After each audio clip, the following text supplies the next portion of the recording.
Hello there, everybody. My name is Forced to Reckon, and welcome back to yet another Ushcast episode, or a Dupload episode, whatever you want to call it. Okay, it's where either did weird... Ushcast come from? Did you miss this?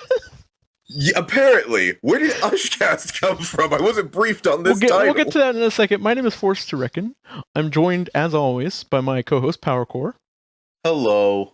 And welcome to the Data Upload Podcast. This is the weirdest game of Elden Ring I've ever played. Don't talk to me about Elden Ring. I haven't played in a week. I'm having cold sweats. As you just heard, we are joined by yet another amazing guest. We are joined by UraniumEmpire, another SCP author. How you doing? I'm doing all right. Legally, I have to say that this is not work for me. I'm not getting paid for this. Good disclaimer. I was about to say, I don't remember offering to pay you, so... It's okay, Force, and the check will be sent in the mail tomorrow. So for the Ushcast thing, since PowerCore completely forgot an entire, 45-minute discussion with Nikki...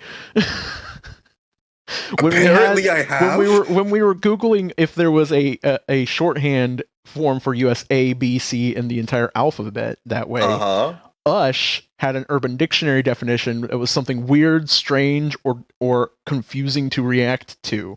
And so we said we should just be the Ushcast. Okay. Well, that name does work because I was very confused and very disoriented by the name Ushcast. So it does fulfill its definition.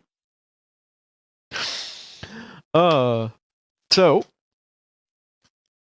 as always, we're going to be reading an SCP, maybe two, depending on how long this first one is. Last time we did a long form one, we had Jackrabbit on. It is fun. It is a fun excuse to meet new creative people like you, Uranium. Thank you for coming on. Thank you. Again. Please don't run away from us. We're so lonely. I'll try not to, but I have wandering legs. Can't wonder if they don't work. I'm sorry. And since this is a longer form one, we'll be taking occasional pauses to go over ideas and concepts that we have for D&D or tabletop in general or video game ideas and concepts. And yeah, that's about it. Welcome back to the Data Upload Podcast, everybody. I've already said that once. I've probably edited in the intro again, the little intro bit again, just for the fun of it and the joke. But you brought some new data. You brought our SCP. Why don't you go ahead and get us started? Okay, so just before we start, I'm going to read out the content warnings because one time I didn't include a content warning, and someone commented, "Oh, this is a very great SCP. It even gave me my PTSD flashback." And I just thought, "Oof, that's unfortunate." Jesus. So, content warnings. Oh, and who's this by? Is this yours? This is mine. This is a quote from R.J. Rushdoony, one of the worst people in existence. So hold on. Thank you very much, UraniumEmpire, for this content which we are about to enjoy. Thank you for the content. Content warnings. This article contains suicide, child death, gore, and anti-Semitism/racism. Good warnings. I'm glad we read those. I'm glad you guys have all. Well, now you know. In case you don't want to hear what's happening here, just click this link right here. You can go listen to something else. We have plenty of other episodes. You can't click the link if you're on Spotify, so just go back to the playlist and click on a different episode. Is what I'm going to do. I'm just going to put a different episode. We do not blame you for not being into this particular set of content. We hope you enjoy something else from our wonderful backlog. Maybe something in the future. Be careful with the Roach episode. We didn't label that one. We should have. No, but I did take the content warning we did in the middle when we realized how bad it was and edit it into the front of the actual SCP reading. You'll be warned for the Roach episode. that was a fuck up on our part. Yeah. So just brief aside, this is part 3 of a series. You don't have to read all of it to make sense of it. But yeah, just keep in mind there might be some stuff. So,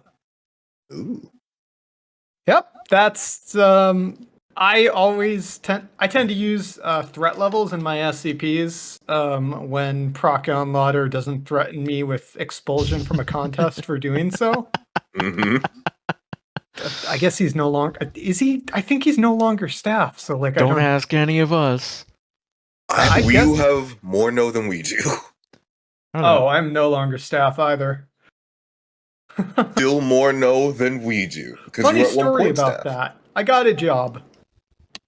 Oh yeah, like a real job. It does tend to remove you from volunteer staffing positions in places I've noticed. Yeah. All right. So, item number SCP-3178.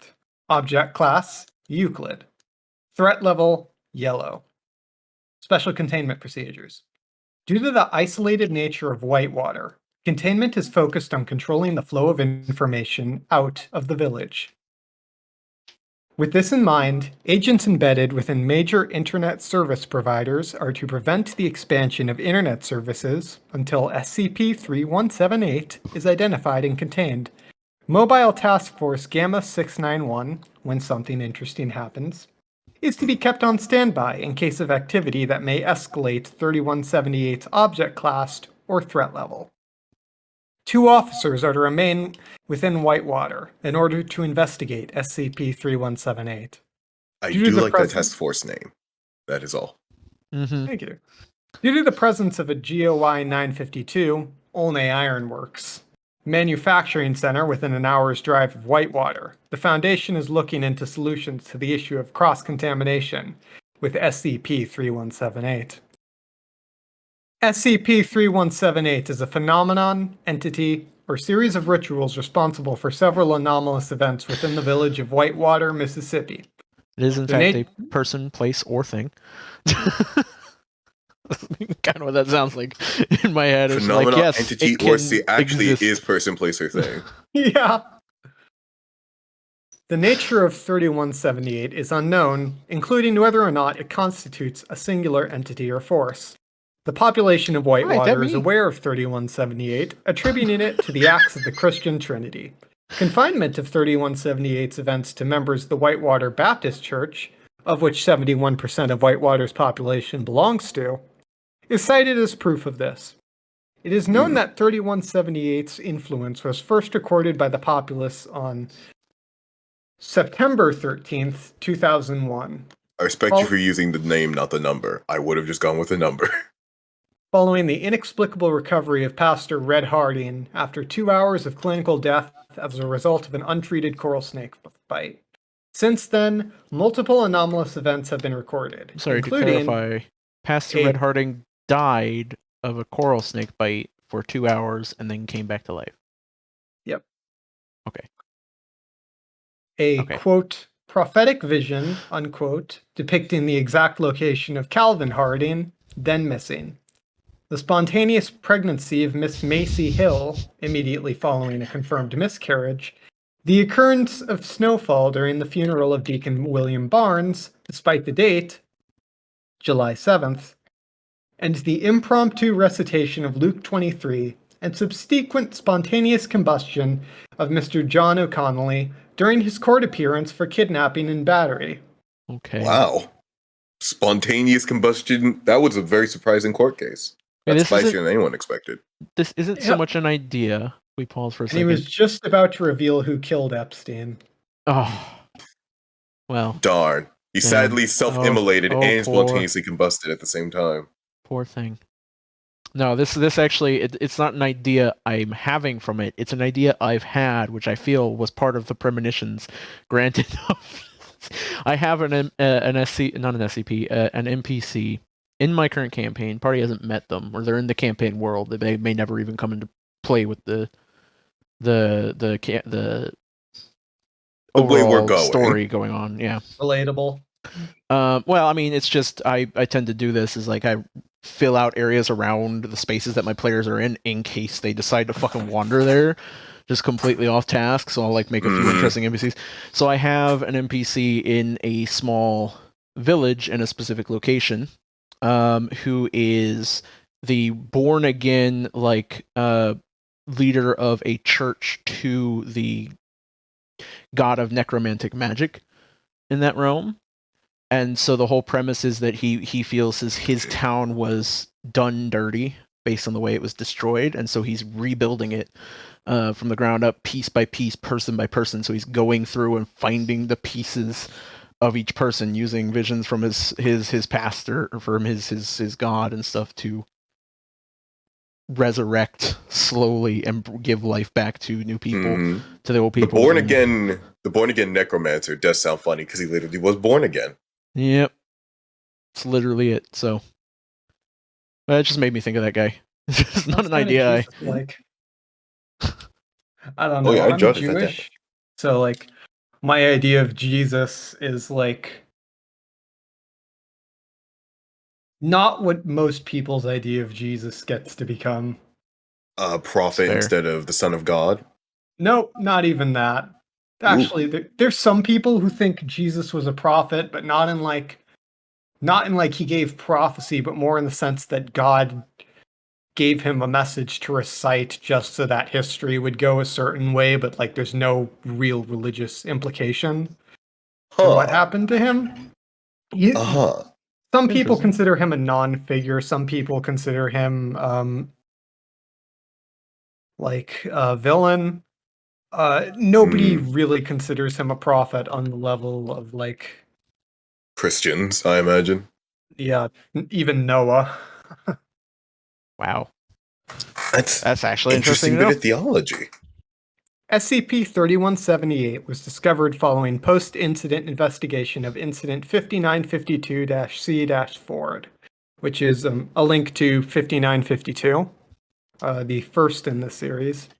The nature of researcher Ford's injuries, as well as interviews with witnesses, suggested the existence of a separate anomalous force or entity related to the SCP-5952 project.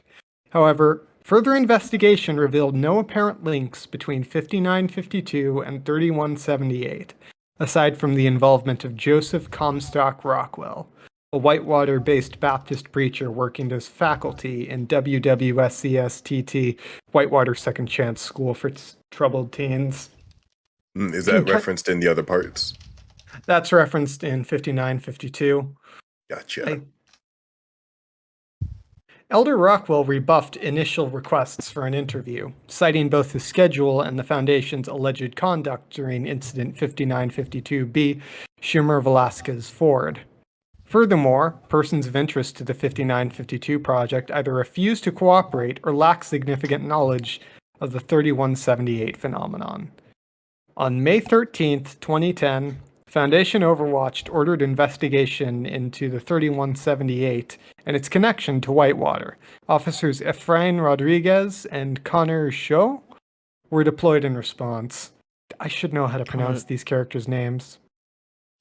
Konasao? That'd be Zhou. It's kind of like, the way I heard it, it's kind of like you get your cheeks inward and then kind of do a like soft J sound. Zhou. Yeah. It's not something that translates one-to-one with like traditional English phonetics. Yeah, for some reason I think of that as like a Cao. I don't know why. A slight thing that has come to mind just from the history section. I think it's called A Midnight Mass. It was a show, a one-series show that I believe on Netflix. It gives me those vibes because, spoilers, if you don't want Midnight Mass, or in this case, whatever the SCP's own parameters are.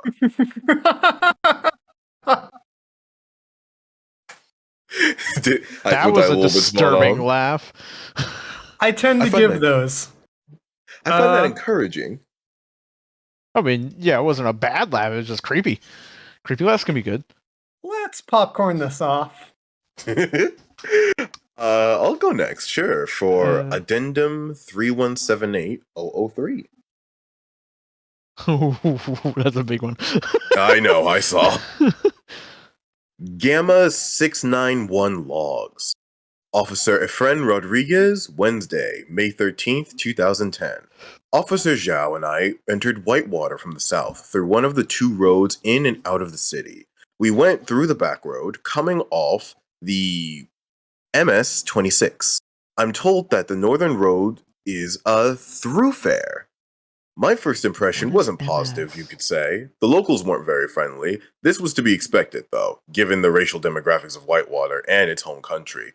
Oh, that's what I didn't even think about. Officer Zhao and Rodriguez are probably like Chinese and Hispanic, respectively, and Whitewater, Mississippi. Yep. Oh, Massachusetts? Or just Was it not Massachusetts even, or Mississippi? Is it not even the states? It might not even be the states because it says it's home Mississippi, country. but like, okay, there has to be like, no, Massachusetts isn't big enough for like the. I don't know. I haven't been to Massachusetts. Maybe they have. I don't know like, how big either of these are. Communities in the woods that are like rural communities.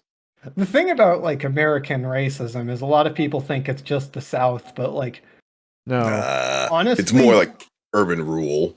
Some of the southern fascists are some of the like least interesting like strains of American fascism. Like, it doesn't even get into like the Pacific Northwest, like the people over there. Mm-hmm. Well, I'm basically Aryan Canadian, so it's fine. In basically every like American, and basically like every American prison, and also like, well, let's just talk about the like. We don't talk about Bruno. FLDS. Like, let's go there. Let's go into how wild they are. Never mind. FLDS. I've actually never. Oh, the Fundamentalist Church of the Latter-day Saints. Okay, that's yeah. There is.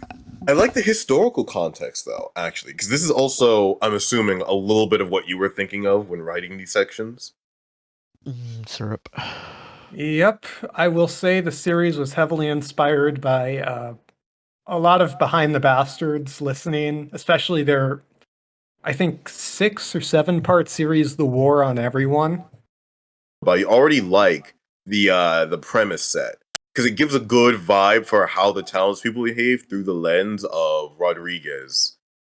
And I guess maybe the rest of these logs will be from his perspective, or others as well. All of these ones are from him. All of them? Yeah, all of these ones in this addendum are. Huh. I guess we're going to get to learn a lot about Efren Rodriguez through his lens and the events that happen. Always good, I feel, to like kind of weight whoever's telling it, because it allows you to play with the story more. But continuing on, there was one or two friendly faces. Marjorie, a charming old lady with bright red tortoiseshell glasses, who apparently works as the town barber. Walter Barnett, a local school teacher who offered to show us around town. Elliot Ngo, an iron worker. Yeah. No. Elliot Ngo, an iron worker employed by night in the town of Starling. Assuming that's supposed to be like an Afrikaans name. It's a Vietnamese. It's either No or Nyo. I'll go with Nyo. And one of the only non-white residents of this town, so yeah, it does work that it's a Vietnamese name. Yeah. Chief among the people who didn't like us, unfortunately, was Mrs. Judy Davis. She owns the Saltside Inn.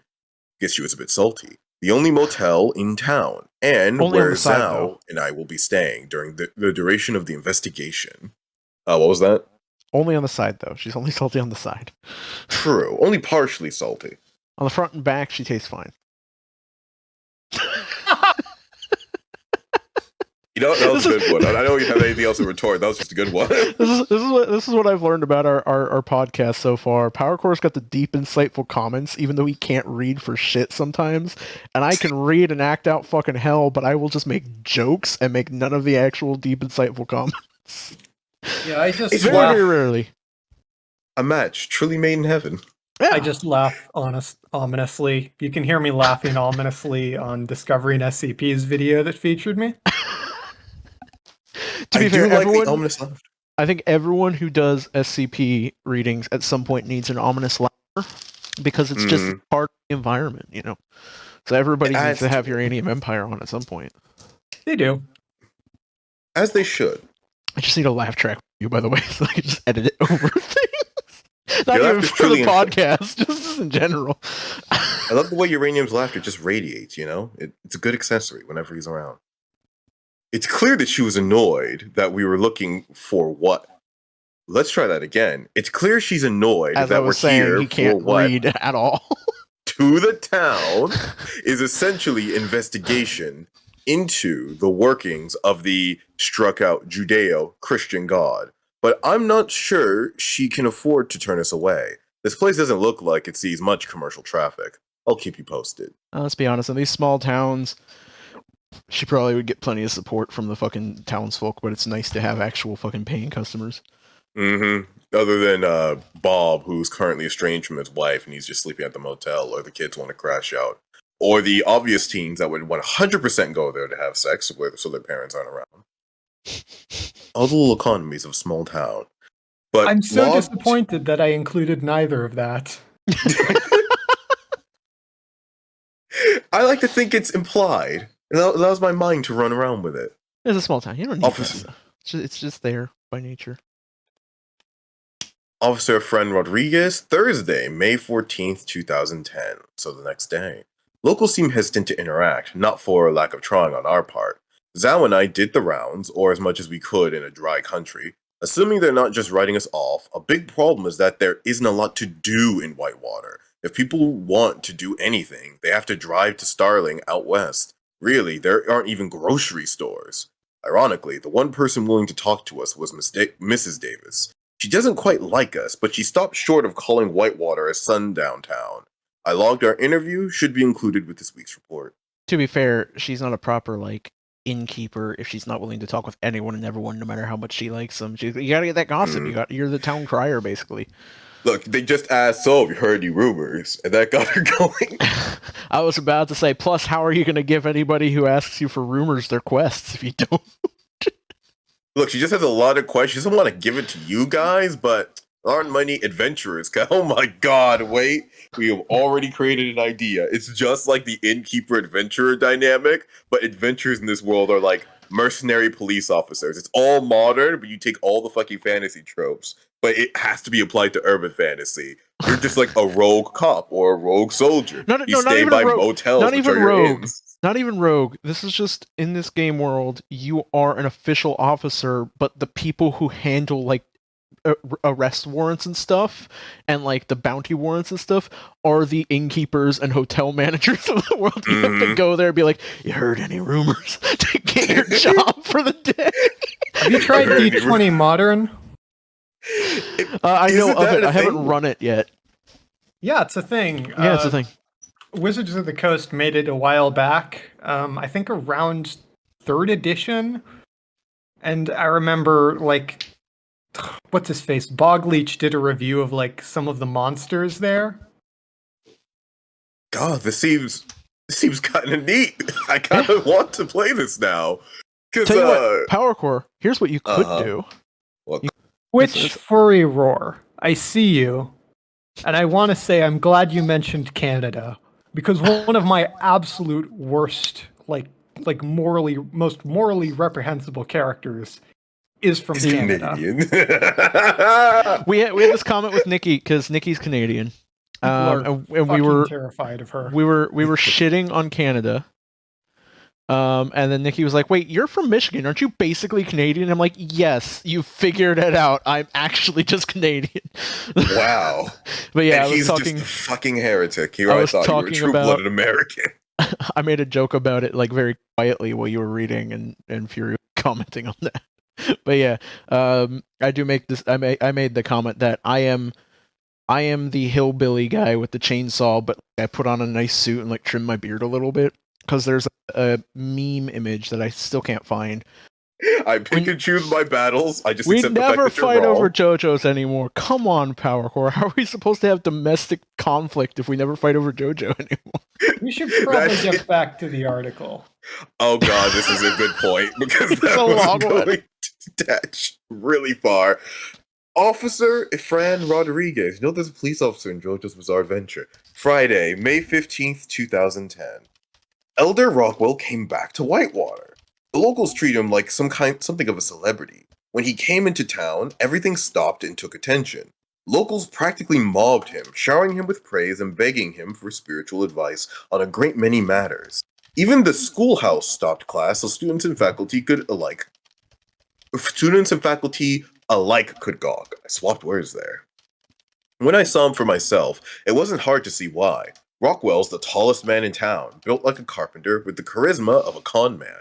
Something about his voice just puts one at ease. It's easy to recognize he's a POI, but you'd think it was for the Horizon Initiative or something equally benign. Despite this, I have reason to believe that there is no clinical way to say this. He's hiding something. Zhao and I make contact with him several times. The clinical way to say that. Yeah, there is actually a clinical way to say that. He's a suspicious person, potentially information he's withholding. But you know, Rodriguez, I respect. He's honest. He spoke from the chest. He's hiding something. He's a sussy baka, is also the medical way of putting it. Both of us came away with something similar. Rockwell has a way of psychic damage making you feel small. There's something indescribably imposing. How he looks at you, like you're a sheep and you're being hunted by a wolf. He's not necessarily the wolf in this case, but you get the feeling he could save you from the wolf. Keyword could. You see no intention of doing so. Keyword is save. I know he says keyword could, but he italicized save, which means the keyword in that sentence is save. There are two keywords. We're going to have multiple keywords. Suffice to say, he rebuffed all attempts at an interview. Elder Rockwell, was he mentioned earlier? Yeah, he was the person who, no, I was about to make a statement. He was the person who got bit, but that was Pastor Red Herring.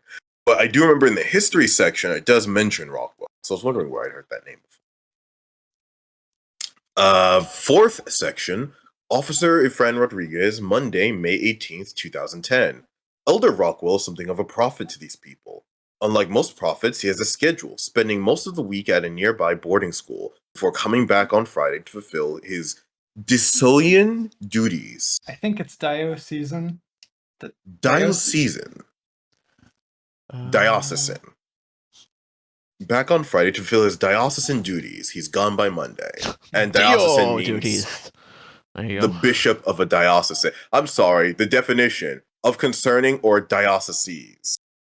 Thank you so much for that definition. Did you Google that? Yes. Diocese is a district under pastoral care of a bishop in the Christian church. So I guess a district under the care of a bishop. So it's bishoply duties as a synonym. Neither Zhao or I were privy to any miracles performed by SCP-3178, except for the miraculous dinging that occasionally happens. During our stay, however, a few of the locals would accost him as he went about his duties, seemingly to interpret miracles they themselves experienced. We're still at the thin ice stage of our relationship with Whitewater, so we tried to limit our espionage. It all seemed standard. And then it was Sunday.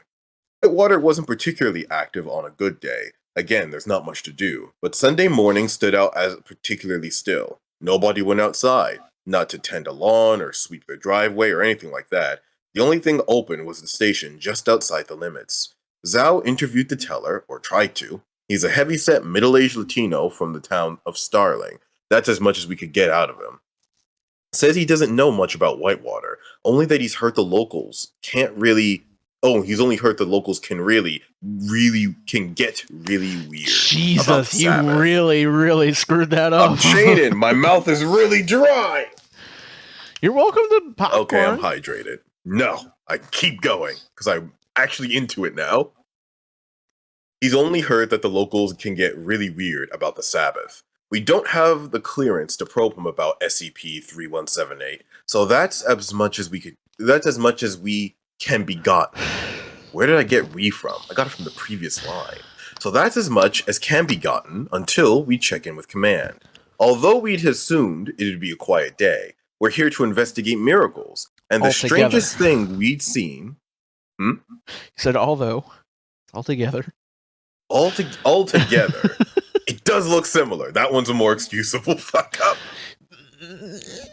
Altogether, we'd assumed it'd be a quiet day. We're here to investigate miracles, and the strangest thing we'd seen is a distinct lack of any activity, not even Sunday morning church community.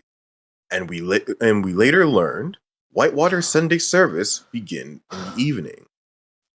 If you haven't seen it, Whitewater Baptist Church hosts a single bell tower.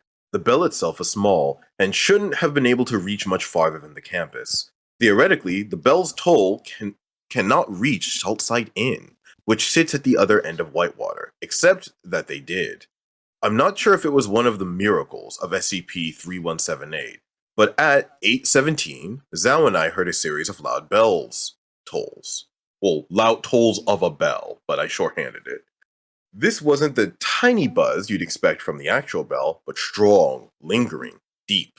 The kind you'd expect from a cathedral. You can listen to the recording we included, audio log 3178-A. Zhao and I rushed to the church to investigate, and sure enough, the bell was ringing. By this point, the church lot and surrounding streets were packed with empty cars, and the lights in the chapel were on. Evidently, services had started. Having made a little progress over the course of the week, the two of us endeavored to make our way inside and observe, except we couldn't. There were two men stationed in the front of the door of the chapel, tall, dressed in khaki shorts and polo shirts. What looked to be darker complexions than most of the people in town. It was too dark to make out much more. They wouldn't speak, they wouldn't move from in front of the chapel. I tried getting through regardless, and that's when the one to my right. I don't remember what happened. I know he did something to me, and I know that Zhao helped me in the aftermath, somehow. But there's a space between then and this morning where I can't remember anything, save I had a dream. In case it becomes relevant, I'm including a transcription of the dream with my report. As I'm writing this, it's 12:30. Zhao was gone when I woke up. I'll speak to him after I investigate the church campus for anomalies, and I'll keep you posted. Going to be wearing a body cam in case this happens again. I get Mind Flayer vibes, especially like if he just makes contact with you and then you just have no memory of anything else that happened. It's a form of psychic attack. It's a funny mixture because that's your instinct Force had a for scene like this in the campaign, and there's that Midnight Mass series has scenes like this. So now I'm merging the two in my brain where there's cultist mind flayers in this poor little Webster Baptist church. I like that your instinct was illithid. I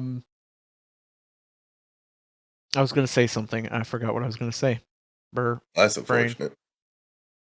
Well, maybe Officer Rodriguez's last entry will jog your memory. On Monday, May 18th, 2010. I will be taking the rest of the day off, along with tomorrow. I apologize for the inconvenience. Did that jog your memory? Strange. No, it didn't. But that's strange. He sends a big old report about all this stuff and saying he's going to be investigating the church campus, and it's just like, actually, I'm taking the day off. And tomorrow. I apologize. Sorry. And that's the last log we get from him, assumedly. Sir? Okay. I think that's a great point to pause for a second for ideas, because I do actually have an idea.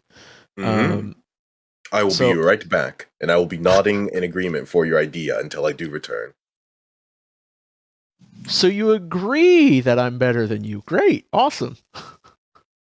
I assume. Yeah. Well, anyways, so the idea I actually had came from the church bell being louder than it's supposed to. Seems like a pretty simple thing. This might actually already exist in D&D somewhere, but I've never seen it. It is a singular handheld bell, like a little bitty bell, that you can ring, and it's not like the one that unlocks doors.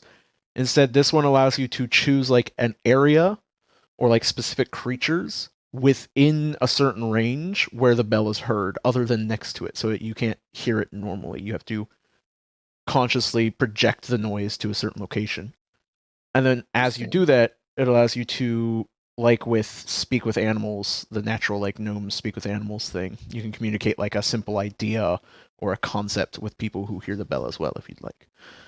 So it can be kind of like a weird like alert system. You've got guards who have these bells on their hips who can like ring it and alert the guardhouse, and everybody knows, danger, stuff like that. Just seems like an interesting little like a little alert toy, Watchman's toy. Yeah, you could also use it for flavor, I think. Mm-hmm. That's just I can imagine handing that to a party of players and them using it for just the dumbest shit.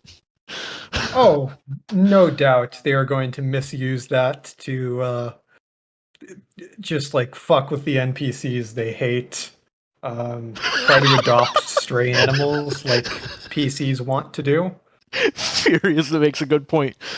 Use the party and having a talk with the king. Rogue disappears for a second, and then the fucking king gets tinnitus, just constant ringing in his ears. I don't know.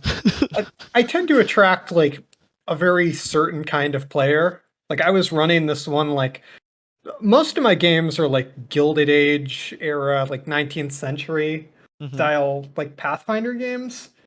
And like in one game, this is like this was set during like the fantasy equivalent of the Tsarist autocracy, and my players inquired about real estate.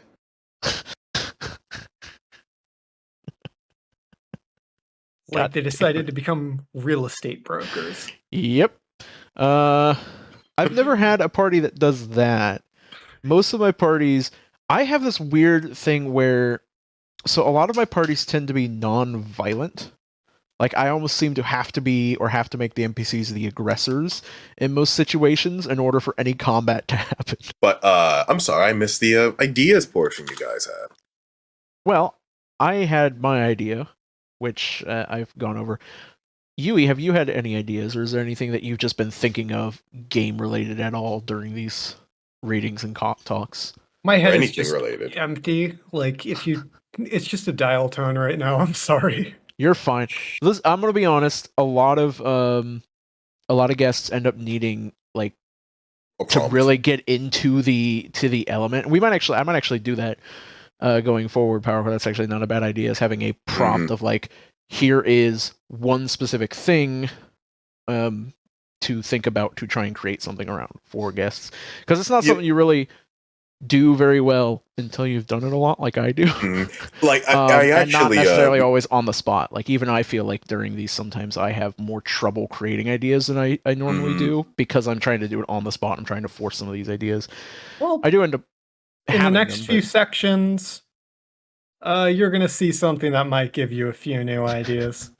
Hopefully that's the case. That's the other thing is, not everything sparks an idea for everyone. We know.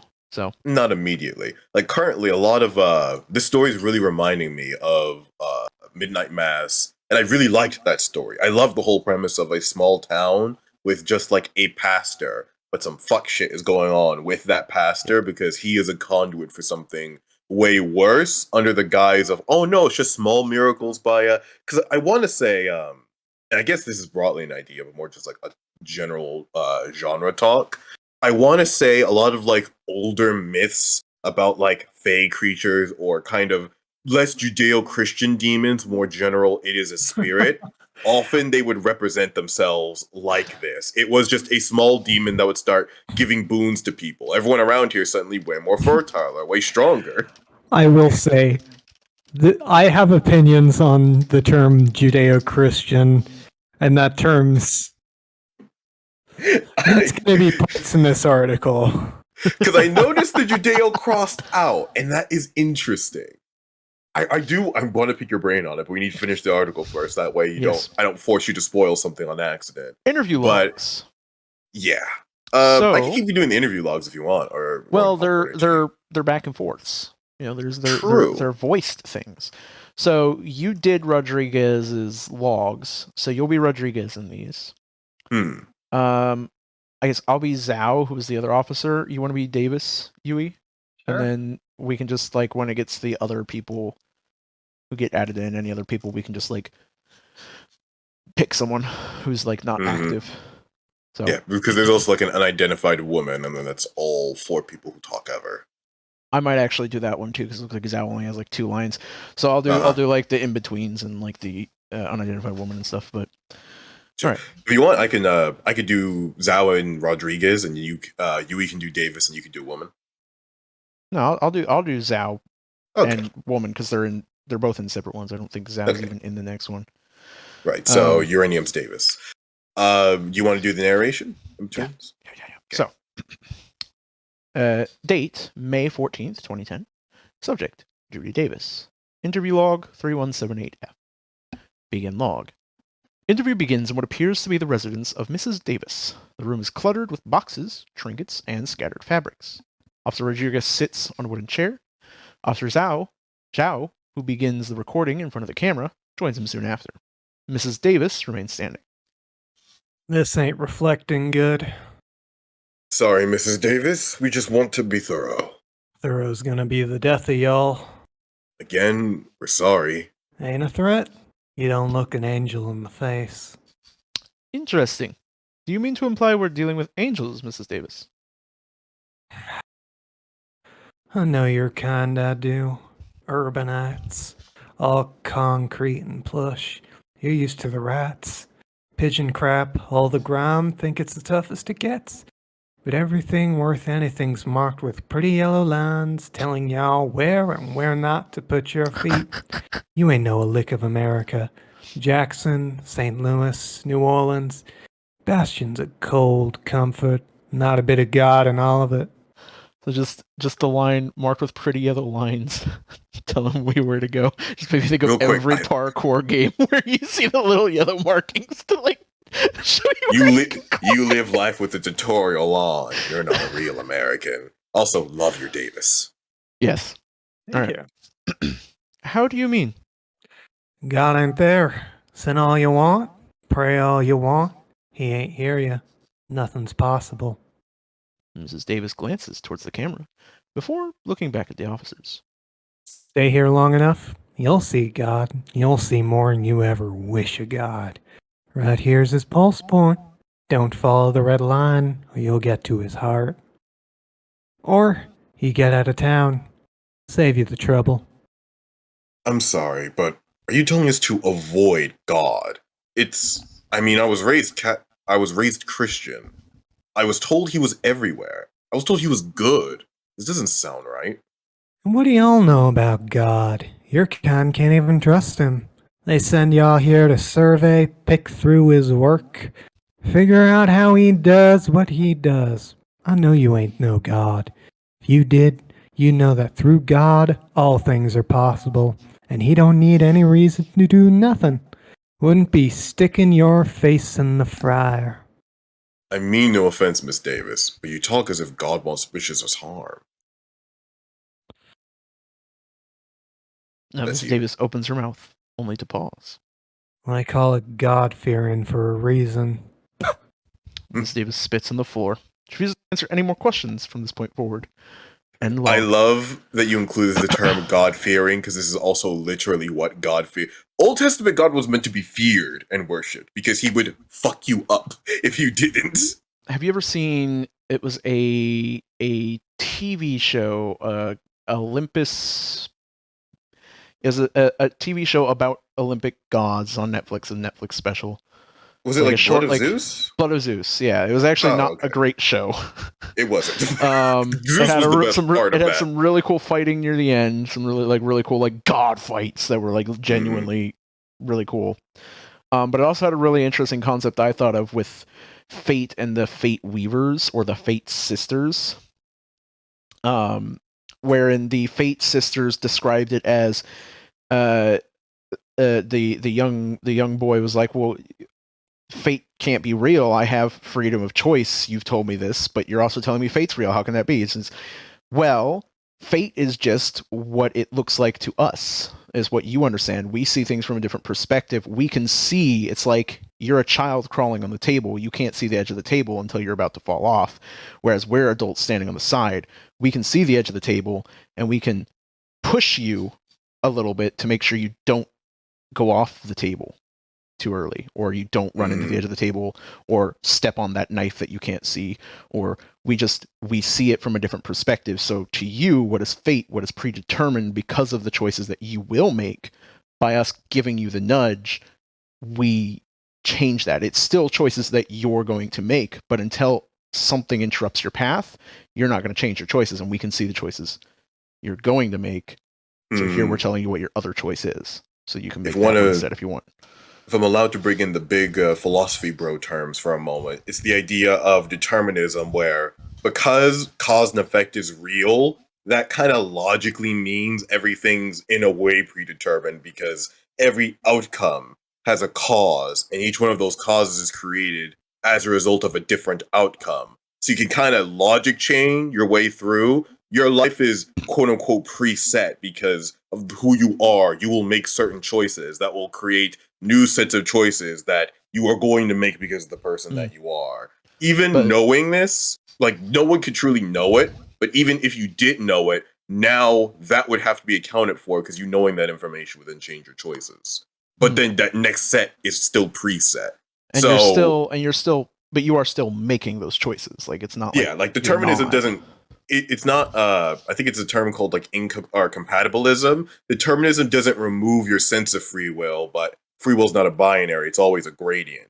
Even if you know, like the fact that you die is determined. Everyone knows this. We wouldn't say that fact changes our free will. If someone had a gun to your head and asked you to do something, then we would say that's impacted your sense of free will somewhat. You being drunk impacts your sense of free will somewhat. Determinism is like a fundamental baseline that all of us have, but it doesn't really impact our sense of free will in like any practical conversation.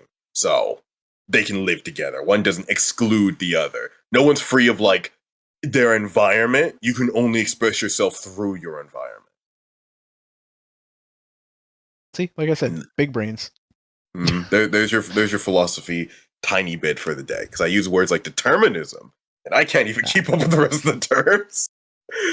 I'll put that like word of the day banner over it. But it not that. I'll be like philosophy of the day with Power Core. Determinism. Then we'll go into the whole spiel. I won't do that because it's a lot of work. But hey, if you want to know more, crash course philosophy and reading wikis and shit. It's just the jargon's hard. That's all. Interview 3178G on May 18th, 2010. Subject presently unverified. Footage taken from Officer Rodriguez's body cam. Officer Rodriguez is presently atop the church bell tower, leaning over the edge to examine the bell. 27 seconds into the log, he sits back up and retrieves a notepad, presumably to record his observation. However, partway through, he is interrupted by the sound of someone climbing the tower. Hurrying to the edge, Rodriguez sees a young woman attempting to climb the tower. Ma'am, the tower's closed. Please. I'm not in the mood for this. The unidentified woman successfully scales the tower, standing to her full height. She appears to be a blonde European female in her early 20s, dressed conservatively, slung over her chest as an occupied baby carrier. Yeah. Rodriguez stands up. Oh, this seems a bit dangerous, no? You make do. The unidentified woman sighs, turning away from Rodriguez to look out over Whitewater. Actually, do you want to because there's a lot of narration in this, do you want to take over the unidentified woman, Yui? I can. I didn't realize how much narration I was going to be doing and then following it up with lines. Whew. My mom tells me the previous elder, the one before Rockwell, was a real bastard. He called the cops every time someone tried to climb the tower. They never answered. This was before we had in-house police. But he hated it. Huh. It's not that interesting. No, it's just, I mean, I'm new to town. Seeing Rockwell, it's hard to think he wasn't always the elder, yeah? God willing. The unidentified woman puts her hands on her hips. I think Rockwell hates it too. He acts like he doesn't. He does a lot of acting. But he doesn't call the cops. Doesn't need to. Turning around, the unidentified woman smiles and holds out a hand. Macy Hill. You might remember me from the local news. Pleasure to meet you, Miss Hill. Rodriguez takes the unidentified woman's hand for a firm shake. You here for what I think you're here for? I'm here to investigate miracles, yes. How quaint. Have you met this little miracle? The unidentified woman unclasps the baby from its carrier, holding it out for Rodriguez. He brings his hand to its head and hesitates. May I? Trick question. Both remain silent for several seconds. Damn, she just styled on him. I don't understand what you mean. The unidentified woman brings the baby back to her chest, but does not put it back in the carrier. People call it a miracle, you know? I don't blame them. You hear about a miscarriage, all that awful business, and out of nowhere you've gone 3 months without a period. Of course, they think it's a miracle. What else could it be? See, I'm stuck on whether or not it's a miracle. Miracles are gifts from God. They're holy. You think undeath is holy? Little gets through the parental filters, though it said undeath is unholy. So tell me what you think. What do you call something that was killed and brought back to life?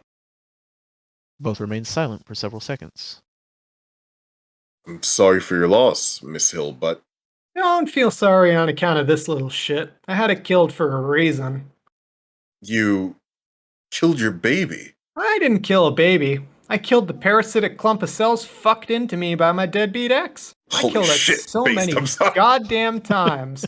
And every time, something shoved it back in. Know what? I'm gonna kill it again. Nodding to Rodriguez, the unidentified woman turns around and throws the baby off the tower. Rodriguez screams. Oh, she's big. I disagree with Rodriguez. I'm sorry. This fucked me up. Keep going. Oh, looks like it wasn't God after all. Bet he would have saved it. The unidentified woman turns her head to look back at Rodriguez, who appears to be frozen in place. Word of advice: land at an angle and on your head. More likely to die if you snap your neck. Winking, the unidentified woman turns back around and dives off the tower. God damn. I'm sorry. Woman Ed walks log. up a tower, holds out baby, throws baby off tower, jumps off, refuses to elaborate. That series of events. Literally a Chad. Actual shit. Jeez, fuck. I have kid, but on the other hand, she actively wanted an abortion and then it got resurrected and put back into her. That's some questions of bodily autonomy, isn't it? Sounds like Yep. it's happened multiple times, too. And if Texas has its way, it's gonna happen a lot more. Yep, with good old abortion bounty hunting laws. So this is why I bounce back and forth between man. I really do respect someone who does have that degree of autonomy. He's like, no, I don't want it and can reject it. Other hand, she did literally just toss that baby off a fucking tower. Yeah, And then don't legally, I'm not allowed to allege that Greg Abbott fucks dogs. I'm not allowed to legally say that Greg Abbott fucks dogs. I am not allowed to imply that Greg Abbott fucks dogs. legally. Thankfully, we are a outside of the legal realms podcast here, so nothing Yeah, you say hey, my here legal is jurisdiction legally cyberspace. written. Mhm. Yeah. He's a video game character. I'm actually just a sentient energy construct. So I'm actually not like a person at all. Yeah, there we it's go. actually just a really like convenient set of like mice jumping on an accordion to make the noises that sound like I'm talking. Those are some dexterous ass mice. Let me know when I can hire them out. Funny because that gave me an idea.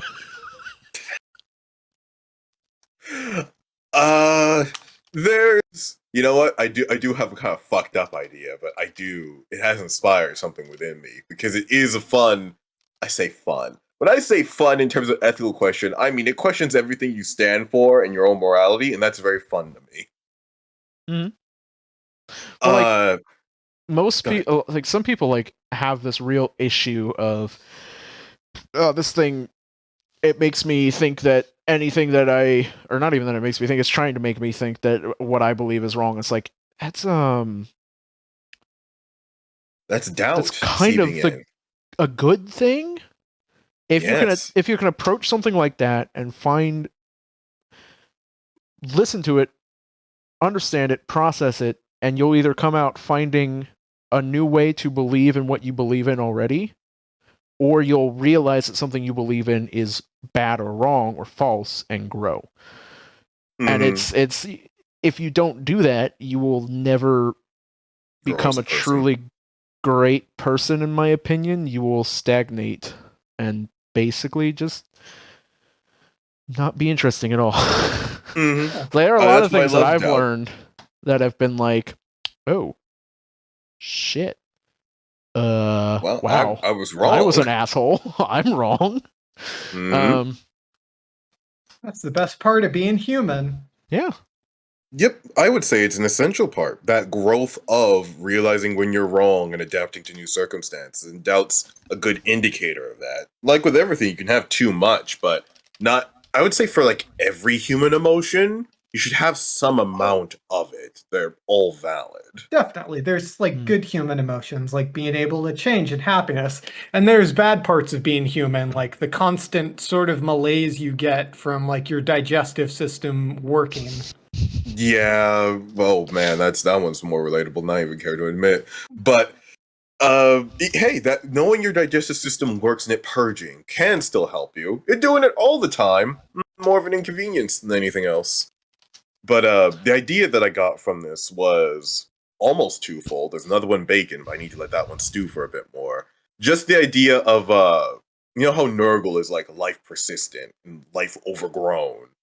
Something that causes permanent regeneration or life to consistently overgrow, meaning two things. One, it will inseminate people despite like it's immaculate conception. No one ever has to have sex, but pregnancy still happens and you can't stop it. You keep regenerating it. And the moral quandary of why would you just put like an entity like this just right next to a religious town? They have to keep breeding. And nothing, you can't stop it without some good old ethical questions. Those children didn't ask to be born, but you literally didn't ask to be inseminated either. It basically forces population growth. And taking it even farther too, the idea of you know, some characters have like really, really good regeneration. A fun con of this that's not explored often is that means you wouldn't be able to get pregnant. Your body would keep resetting to a set state. If you were immortal, I think you have to be sterile because you would purge. Your body reacts to impregnation like it's invasion initially, and it just learns to deal with it and adapt. If you have like immortality, you might purge every anytime you get pregnant. You were saying? That's actually an unspoken, like, it's something that hasn't come up yet, but like one of my other SCP characters, like I imagine she's sterile because she's kind of like like she has the ability to like either become or return to an ever-shifting mass of tentacles, which means like pregnancies ain't gonna last very long. Mm-hmm. If you do anything that like radically alters your biology or can like enforce a state, that probably implies terminates like any form of pregnancy. Because pregnancy is like so fragile on its own, you need to like let, I guess, quote unquote, the natural processes work. But you just need not to fuck with your body. You need to keep living as you did independently, and it still might just miscarry. Pregnancy is quite fragile. Yeah, 20% or something. The thing about like this character is like there's like no reason to bring it up because like getting pregnant was like never on her docket. Mm-hmm. But I like to think that that's it's a fun consequence. It's like a thought of someone thinking through a particular power set. But yeah, overgrown life and the all-encompassing moral questions of life that you didn't consent or intend to have, but it not only happens once, it keeps happening without you really being able to stop it. So how do you try to live your life? I'm just going to convert that for the sanity of my brain into it's just a thing that they put in the zoo for endangered animals. Yeah, a much nicer usage of it because it would stop. It would actually stop like endangered or extinction event. That's also how they get the owl bears back into the wild. Beautiful owl bears. I love owl bears. Everyone always tries to justify them with, "Oh, wizard did it." But I think the best like thing to do is just like they're the national animal. Nobody questions like where they came from. They're endangered, so like hunting them is illegal. Which also brings like this really cool point of like what happens when a PC encounters an owl bear. Like, sure, you can like kill it, but can't do anything with that because otherwise you get legal troubles. The magic police has every owl bear tagged. If you attack one, they warp in. So like how do you deal when like an owl bear sees like, oh, you're in my territory, oh, you're between me and my child, you know what that means? Hi. You do know what that means. Hey dog, I hope you have greater invisibility. I now have an idea for campaign set setting, potentially, where it's a nature reserve overlooked by like powerful spellcaster sorcerers, right? And inside of it are humanoids who don't realize there's a world outside of the nature reserve, who have to live by the laws of the wizards, and they believe the wizards and spellcasters and stuff are gods watching over their realm, and so they worship them and shit. Okay, you're gonna have a field day with recovered materials. So yeah, that's one thing. That's not the other idea I had.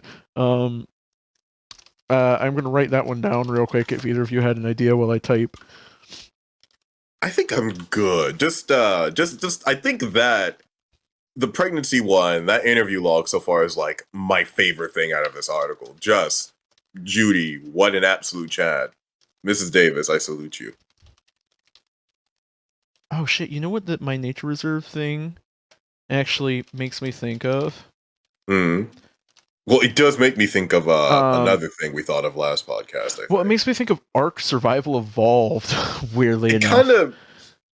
Ark kind of is this. Yeah, that's kind of a bit of the premise of Ark, is that you are a survivor inside of a reserve that was created for dinosaur life forms, or Jurassic and Triassic and stuff life forms, that the caretakers and stuff have since disappeared and are no longer like managing it properly, and so you have to survive in this environment with just all these things that are technically died off, but they've brought back to life and are hand keeping them.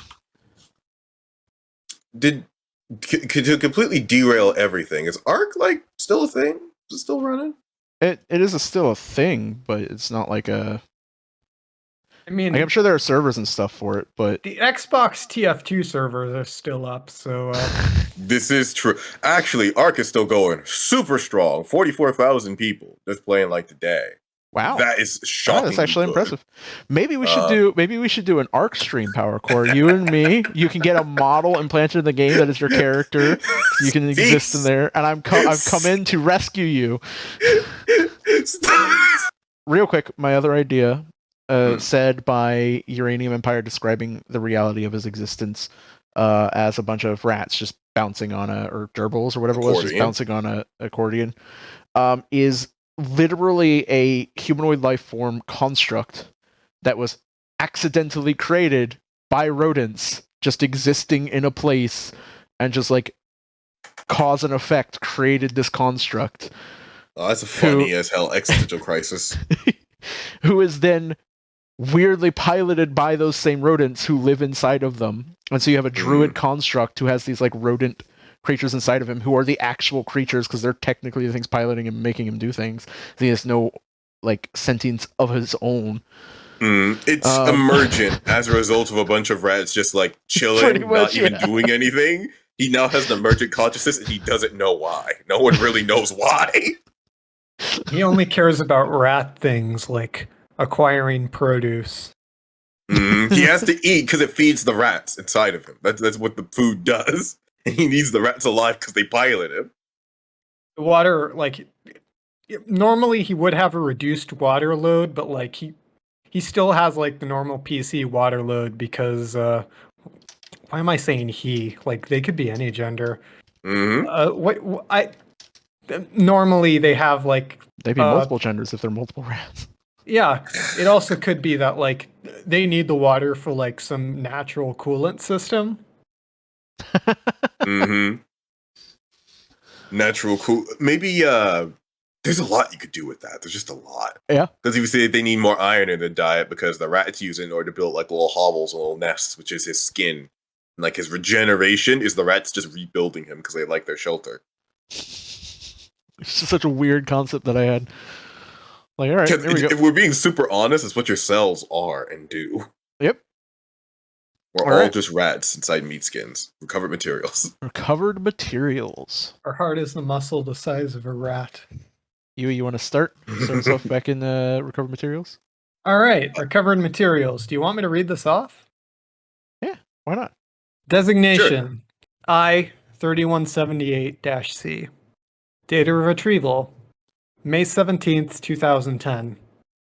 Item consists of an audio recording, allegedly of SCP-3178 activity. However, no such activity can be heard. Huh. Designation 3178-D. Date of retrieval May 17th, 2010. Item consists of hair samples taken from Officer Efrain Rodriguez. Material analysis indicates trace amounts of the black fly compound. That's a link to 5994, which briefly mentions it, but it does not go into it. Huh. Oh, great. I wonder what. Is 5994 part 2 of the series? No, that's the one that introduces Olney. They use it to clean up a mess. Black fly is mostly expounded upon in other. Do you want me to talk about black fly? I'm interested in what black fly is. Yeah, it's not. We are not discovering SCP. There's no such thing as spoilers here to prevent from future breaking of readings. It's okay. So black fly is a chemical that, as one of my friends put it, is capable of inducing multiple fates worse than death. Ooh. Primarily, it's used as either a cleaning compound for anomalous infestations, or when used against humans, it induces a particular state of suggestibility that has been referred to by one character as modifying the soul. ooh, fun. Yep. Your Cool. soul's suggestible now. I drugged your soul. Mix this with whatever the fucking peppers were from South America. It's not actually peppers, it's a drug. Funny you say that. It does get mixed with those peppers in part 2.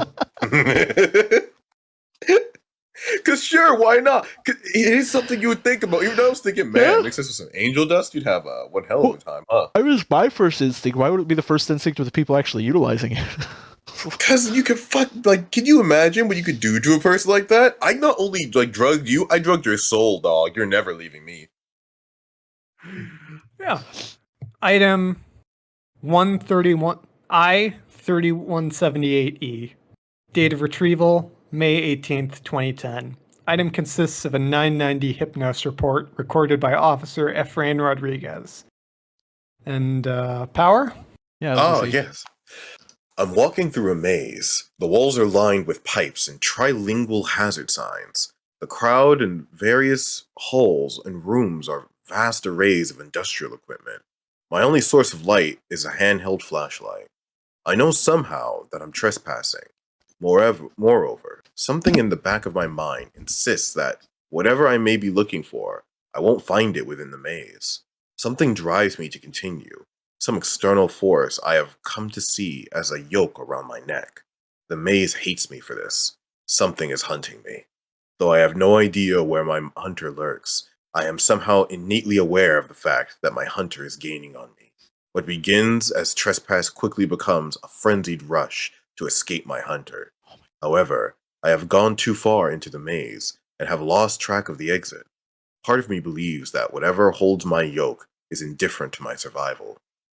As I run deeper into the maze, I begin to occasionally notice windows on the walls, overlooking impossible, horrid visages. A field of scorched earth, filled with ramshackle gallows from which pale, screaming bodies are hung over fires. An impossibly long hallway, where a milk-white cloud pours itself into the IVs of sickly men, packed frame to frame with dirtied sickbeds. A flat sack of flesh sitting underneath a weave of clay blades, fed bottom from children thrown to the weave to trash themselves into a pulp. Soon I grow tired. I cannot escape my hunter. When I finally collapse to the rust-covered floor, my flashlight goes dark. My hunter comes closer. It knows exactly where I am. It turns me over, and I can see it through the darkness. My hunter is shaped like a human, but has been mutilated to such a shape that stitches and zip ties and butcher twine. It has been mutilated into such a shape with stitches and zip ties and butcher twine.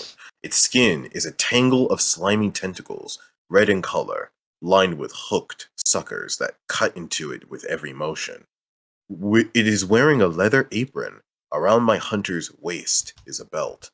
from which hang 3 clay heads. On its left hangs the face of a woman, missing her lips. On the right hangs the face of a bull, missing its horns. In the center hangs the face of a man, missing his eyes. Around its neck hangs a thick wire, threaded through an array of severed penises. I was about to say pennies. On its head, my hunter wears a rubber mask. The face is of a jovial, clean-shaven man with a double chin and a gray comb-over. It is remarkably clean. And then I woke up. Just to be clear, I'm such a child that like this whole thing was like, oh, this is intense. There's like this great tension and stuff like that. Severed penises. All the tension was gone. I kept the tension, but I did have the brief he has penises. No, I lost it all. I'm a child when it comes to this kind of stuff.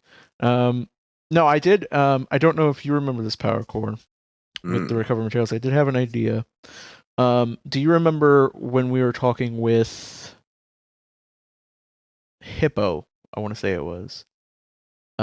We had the concept of a dungeon, a factory that builds dungeons, like an extraplanar factory.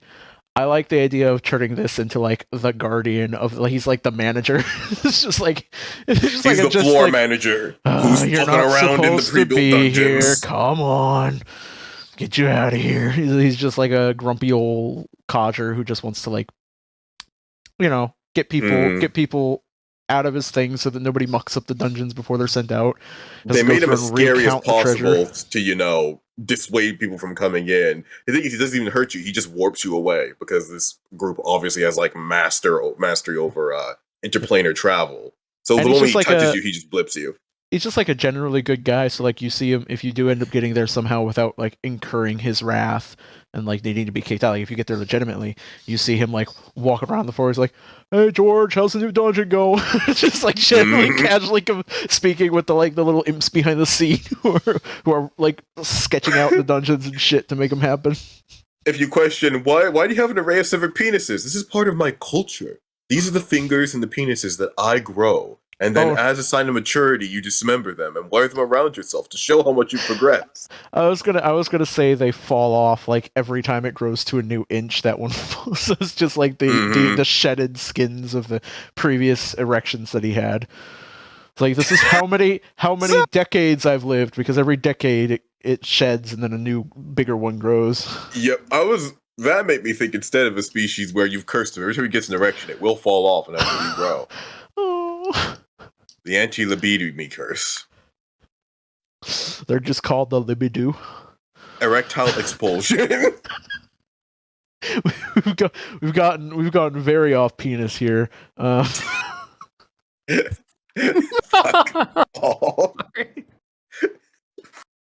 Circumstantial circumcision.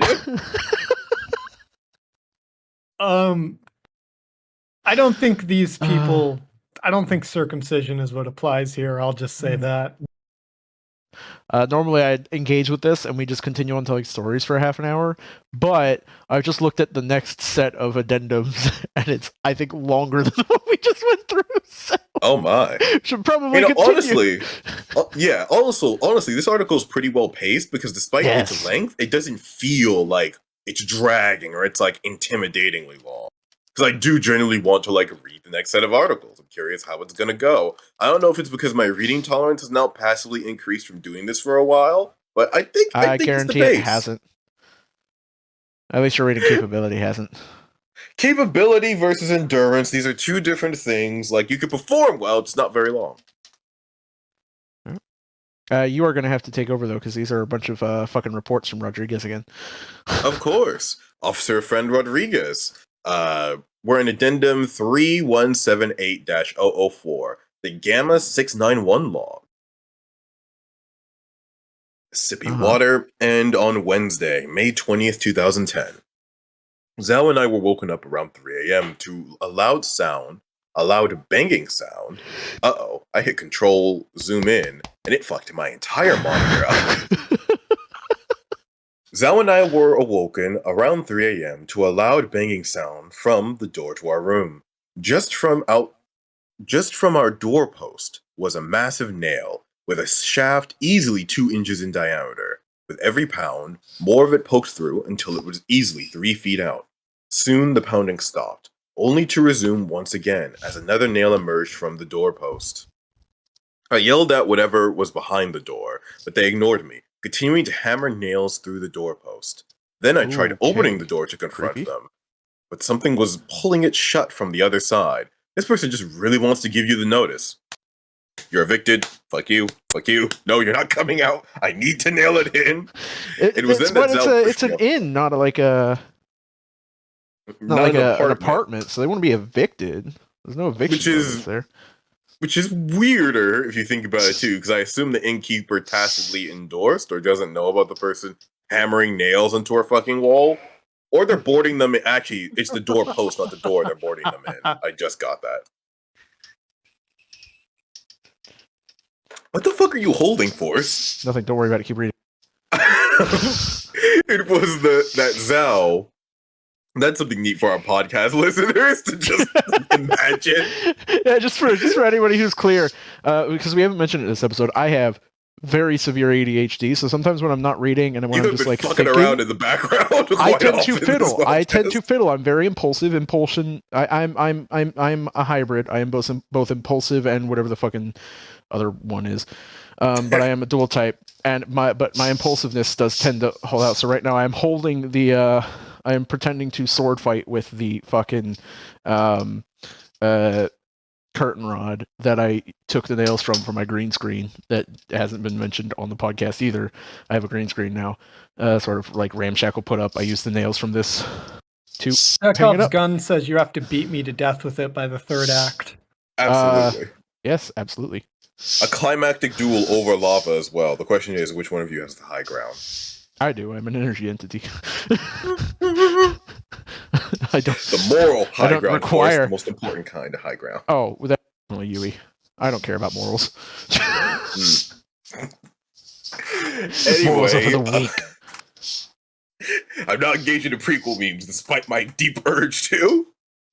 It was then that Zal pushed me out the way, retrieving his firearm and ordering whatever was responsible to back away before you opened fire. That didn't deter whatever was outside, and neither did the warning fired into the ceiling. It was only when Zal fired at the door that the pounding stopped, interrupted by the sound of a man screaming. I mean, he fucked around and found out.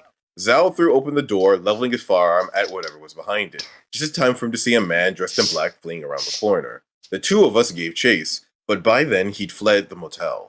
We hadn't brought flashlights or shoes, and the trail of blood he left was too small to track in the dark. I was about to mention the trail of blood, so good for acknowledging it. The shot must have grazed him. Zhao tried to contact Mrs. Davis, but apparently she'd gone on vacation on Monday and hadn't come back since. I put in a police report. That's not suspicious at all. Uh-huh. Oh no, I'm on vacation the time weird shit starts happening. Of note is what we found nailed to the doorpost. It looked to be a large, somewhat stiff tentacle without any suckers, pink in color with large patches of molted gray. Squid Kid? Molted? Yeah, molted. No, modeled gray. Good foot in diameter, 9 feet long, bloodied. Side note, I'm not sure what the liaison meant. I'm pretty sure I remember something. I'm not sure what the liaison meant. I'm pretty sure I'd remember such a stylistic choice. Jeez, you really pink indescript tentacle. There, huh? Yeah, because even I wasn't sure what the liaison meant. It's just they're trying to welcome them into their culture. This is how their people just like normal red-blooded Americans in middle America. Absolutely. Nailing bad dragon toys to people's doors is an ancient culture we've had since the early 1900s. Exactly. That is exactly the joke I was going with. I was just trying to mating ritual. That's what I was thinking of. This is how people in their culture perform a mating ritual. It's fine. I leave dildo by your doorstep. Please respond.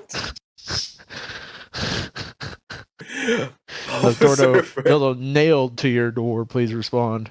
This is true. You know, if he goes through that much effort, I would respond. And Zhao did respond with a bullet. Goddamn Americans should have. Officer Fran Rodriguez, Thursday, May 21st, 2010. And there's a picture of two ramshackled houses out in, well, I don't want to say the Midwest, even though I feel like it kind of is, but a bunch of trees just in a rural area. Let me know if you have any information on the left house. Not sure how that got crossed out. Tell Officer McTrish what? she's known the password to -H since 2006. She knows how to get into Hentai Haven. God damn. Officer Fran Rodriguez, Friday, May 22nd, 2010. This will make more sense 1/if you've watched -H. I watch it religiously. Zhao and I checked with Ngo. Wait, how did we decide to pronounce that name again? No. Nyo. Yep. Zhao and I checked in with Nyo. If Like you'll a allow Y me some, instead of a G. yeah. If you'll allow me some much-needed informality, I don't like Nyo. Wow, okay. It's my opinion that he's a conniving rat bastard who knows more than he lets on. Say But that's no to just the general impression I've gotten from Only. So that's not too unusual, you were saying, Force? I said say no to Nyo. No, Nyo. I'm beginning to question the narrative that SCP-3178 deals in miracles. If half of what Nyo told us was true, Only is a part of this, which doesn't strike me as very godly unless I've radically misinterpreted the nature of God. We'll be going to Starling tomorrow to check out the factory. I'll keep you posted. Now, again from a friend, Saturday, May 23rd, 2010. Zhao is gone. Oh no. I don't know what went wrong. We went to the Only facility in Starling at a time when we knew it'd be closed. I checked with Dr. Everwood on the matter of Only, double-checked everything, made damn sure we told nobody about our plans. I like the name Dr. Everwood, by the way. Zhao volunteered to go first. What was that? You can thank Nico for that. Sorry. I will thank Nico. Everwood is an amazing last name. I'm honestly jealous. I have Everwood. Zhao volunteered to go first. He was insistent on that point. The plan was, if all was clear, if nothing happened over 15 seconds, he'd call out to me and we could continue. Our original plan was to go through the factory. However, a quick survey of the grounds revealed a cellar door leading down into what must have been a maintenance tunnel. Between that and getting caught on the Only cameras, we decided the cellar would be our entry point. So Zhao went in, and I don't know what I saw. One moment the door was there, the next, there was an exposed patch of concrete. Not even a manhole to show for it. I've searched the whole grounds, everything I could get into. I even looked at the street view as much as I could on the spotty cell service. Not only could I not find an entrance, the grounds didn't match what I saw on the maps. It was like I was somewhere completely different. Excuse my venting, but I really need to get this off my chest. When I drove back into Whitewater, the roads felt different. Maybe it was the dark. Maybe it was all in my head. Maybe the roads actually changed. Requesting backup, and if that's too much, I'd like to request a transfer too. He is writing to his manager. And now we have Monday, May 25th, 2010, from a friend Rodriguez. I don't remember what happened yesterday. I woke up from a nightmare, included in my reports. In the bed Connor had been sleeping in. My eyes stung, my head pounded, my whole body ached. I was fully dressed and my body cam lay crushed beside my bed. When I went to the mirror, I could see my face was burned, somehow all reddened and blistered. My eyes were red, like I'd been crying too hard for too long. I hadn't written any reports for yesterday, or none that I could find. Knowing that yesterday was a Sunday, however, I'm certain that one of two things happened. I traveled to Starling along the MS-26 to investigate the landscape. I had stayed inside for most of the day. I'm assuming I wasn't messed up with during such tasks. I suppose I might then have gone to the church grounds, a little before the beginning of Mass, presumably to investigate the grounds or infiltrate the gathering. I know I would have tried to avoid the men from before, or at the very least, have threatened them if they tried to interfere with my work. I'm not in prison, so I assume either the police don't care about what I might have done, or they were never called to begin with. But what did this to me? Unless I'm not cleared for it, I can't find anything close to my experience in the records. One more thing. I tried reciting my morning prayers. I've been forgetting to do them for the past few years. But ever since the incident last week, I've been getting a lot better about it. Call it a crutch, but after what I've seen, it felt good to ease the burden, if only a little. And rituals can be good for that. I felt nothing. I knew the words, I knew the emotions, but any attempt to act on them felt too hollow. too insincere, and I found myself stuck behind some kind of mental wall. How could they take that from me? Dun, dun, dun. He took your religion, son. Damn. Taking prayers. Zhao got eaten by a mimic. Unfortunately, yes. Zhao got warped. Or actually, it could be that Davis is even in a new place, too. Then again, we got could these be that instant Davis logs, isn't even Davis. Funny you say that. Done. Duh. Well, Davis being in a new place because he described everything was different from his perspective. Where he drove, everything around him felt different. And Zhao might be the one in the normal place. Davis could have gone the one who was mystery warped. It is interesting to think of, though, then how did they get the gamma logs? But that might be explained later on. We do have recovered materials and the interview log section. Yes, interview 3178H. All right. I'll do narration again. We got... Oh, wait, Zhao's back. Mm-hmm. Zhao's in these. Far more. Okay. Along with POI. Check the date. May 21st. Okay, so it's sometime back. It's during the events of that. Okay, that makes sense. And Zhao disappears May 23rd. So I guess you want to be since the other two people are already set up, you want to be the POI, Yui? I can. All right. Date May 5th, May 21st, 2010. The subject POI 4887, which has a footnote. They are an entity commonly encountered in cases involving POI 0000 nobody. Resembling a tall European female covered in tattoos of Davite design, subject of a major info hazard projected by POI 0000 that causes individuals to correctly conclude that she, among other subjects, is not POI 0000. Significance of this, beyond the fact that POI 4887 is not POI 0000, is unknown. Notes. For presently unclear reasons, this file is encrypted by Officer Rodriguez, requiring Officer McTriss to provide a passcode in order to decrypt it. Begin log. Oh, this is -H. Yes. The recording begins in a dilapidated, unfurnished house. Scattered across the floor is a sleeping roll, plastic takeout boxes, and empty syrup packets. POI 4887 paces the room, muttering indistinctly, while Officer Rodriguez, and soon Officer Zhao, sit silently on the floor. This continues for approximately 3 minutes, before POI 4887 stops. Retrieving a notebook from her person, she flips through the notebook for several seconds, before settling on a specific page and creeping me the fuck out. Nobody sent you? That's correct. And nobody saw you? I feel as if I'm always being watched in this town, but I couldn't. Oh, fuck me, Running. I ask you one thing and you can't even... Sorry. It's just... If anyone saw you, that's bad. But too late for that, right? Far too late for anything. Apologies, Mix. It's fine. Look, if Orvo knows I'm here, that's really bad news. Keep quiet about this, and if you see anyone with green eyes, you fucking run. But yep, turn that camera off. I apologize, Mix, but the Foundation needs to hear whatever you have to say.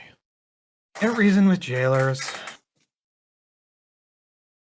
Putting her book away, POI 4887 scratches at her scalp. Alright, let's make this quick. This town is fucked. Whatever the hell Rockwell is doing here, I'm pretty sure it has something to do with Calamity. There is a footnote there that says redacted. Yeah. Nice footnote. How much info do you have on the Christian Ministries of America? What? Great, your organization is fucking useless. With all due respect, Mix, I'd appreciate if you didn't keep insulting us. I also just spilt my milk. Zhao, please. What are you operating on? How much did they tell you? How much did you know? If you're telling me they sent you here without the slightest bit of intel on what the CMA or Rockwell was, you have a massive, massive problem. Tell us what it is, then. Fine. Okay. You remember the moral majority, right? Falwell, Rayrick, Mikatir, All those preachers who wanted to bring back segregated religious schools. Give them anomalies. That's the CMA. Rockwell's high in the org, what I seen here, but he's not the only one. And I get the feeling... I'm sorry. I really want to help you. Your organization is a cancer and net bad, but I really do believe you can stop this. I don't want to say it. I can't. If you'd stop insulting us for a single second, that... If I could say the jailers could help me, if I couldn't say that, I wouldn't have. No, it's just... I feel like if I say what I think about the CMA and Olney, it'll come true. It's stupid, and what I think is probably already true, but I just can't. I don't want to believe it's true. And what do you think? That... POI 4887 pauses, mouth still open. She attempts to say something, but retches instead. Finally, she shakes her head. This might make sense later. America's the whale, CMA is the squid, and Olney is being played as the tentacles. All remain silent for several seconds. This was a waste of time. You keep throwing words at us and expecting us to understand what they mean. Then you yell at us, because we were never taught any of this. The hell is Orvo? The hell is Olney? How the fuck does marine biology have anything to do with this? Can't even give us the barest of background. I've heard of Olney. Looks like someone is in the know. Good for you. Good for you. You want to share that with the class? I'm sorry, Zhao. I didn't think it was relevant. Back on another project, we were sent to deal with one of their refineries. Apparently, they're not even a real GOI, just some astronomically unlucky industrial company. But how do they fit in? They don't strike me as the kind of conspiracy we'd expect from, say, the Blue Moon Society. I can't help you on motive, aside from they're probably desperate for money. But what tracking I could do on Rockwell and his assistants, it occasionally comes back to the center on Starling. The what? The Olney Manufacturing Center in Starling. You know, the one that employs half of Whitewater. All remain silent for several seconds. Oh my fucking god. End log 1. There we go. And PowerCore has no idea who nobody is. That's something we'll have to do, like an episode where we read some of those so you can learn about them. Yep. I have no context. But we do have another interview lined up. 3178-I. Sorry, my brain kind of like zoned out. I like tabbed out of reality for a second. Like, don't alt tab your brain. Don't alt F4 force. Don't alt F4. Can't alt F4. Somebody took the F4 button out of my internal keyboard a while ago. Good. For everyone's goodness.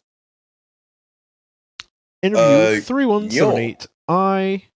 Date May 22nd, 2010. Object Elliot Nyo. And we have Zhao, Rodriguez, and Yo, who I guess can be Yui again. Yeah. Yui just gets to play all the two that aren't already in the... He's doing the best job at the voice acting, so I don't mind hearing Yui speaking more. Mm-hmm. You want to just do them all, Yui. Begin log. Recording begins in a modestly decorated living room. Several crosses, as well as a Confederate battle flag, can be seen adorning the walls. Sitting on a sofa chair is Mr. Nyo, nursing a cup of coffee. All remain silent for several seconds. Officer Rodriguez attempts to speak at one point, only to palm his face.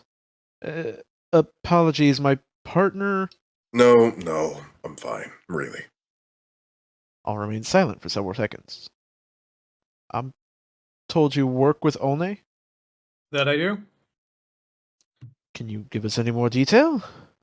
Well, I work the afternoon shift. It's a mix of manning the furnaces, transporting material from one end of the plant to the other.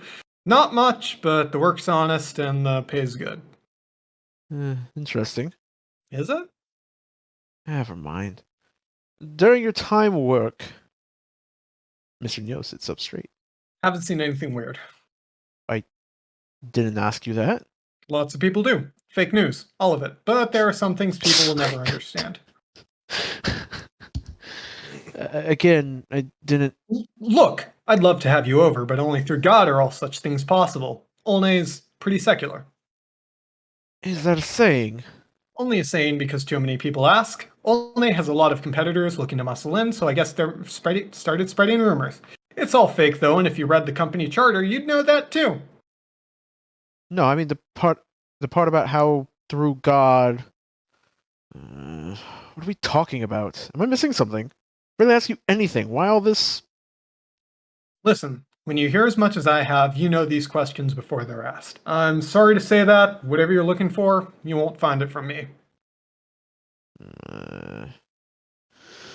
Zhao groans but says nothing. All remains silent for several seconds. Forgive my partner. This is his first project involving Olney. Can't imagine why he'd have a previous one. Alright, well, we got off on the wrong foot. Me and my partner, we're part of MS Rational. Correcting his speech. You're fine. Keep going. You didn't misread that. You're fine. Yay. Just to clarify.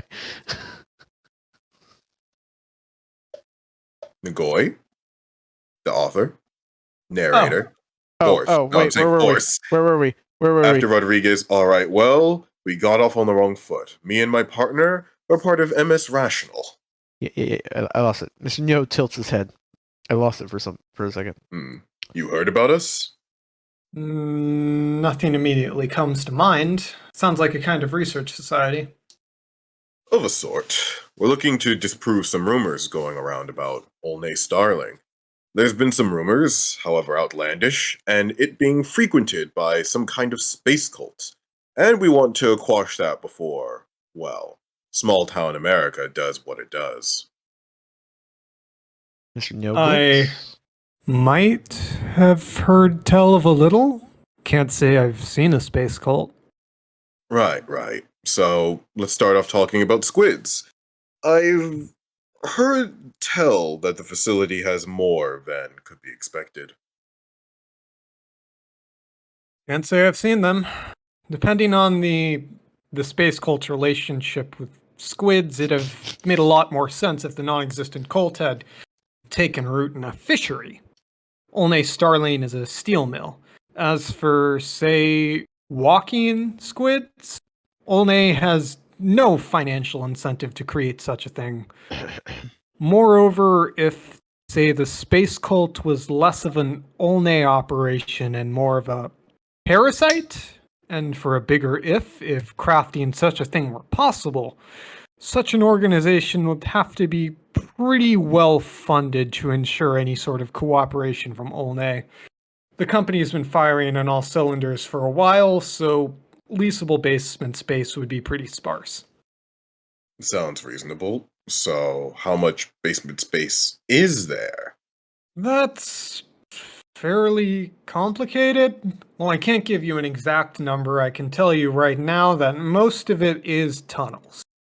Not a lot of space for blood rituals. And moreover, I can't see a situation in which the space cult would need the tunnels. Despite some of the rumors, Olney has no plans for long-range tunneling. Whitewater is an hour's drive, and we don't have the capital for a private railway. Simply put, the logistics of transport don't work. That all makes sense. So, why, then, did you think the rumors persist? Dying in a thresher of your own fault doesn't make as good a story. People have died in the tunnels. Everyone wants to find a squid monster. Considerably less want to respect private property and heed the warnings we've put out. And log.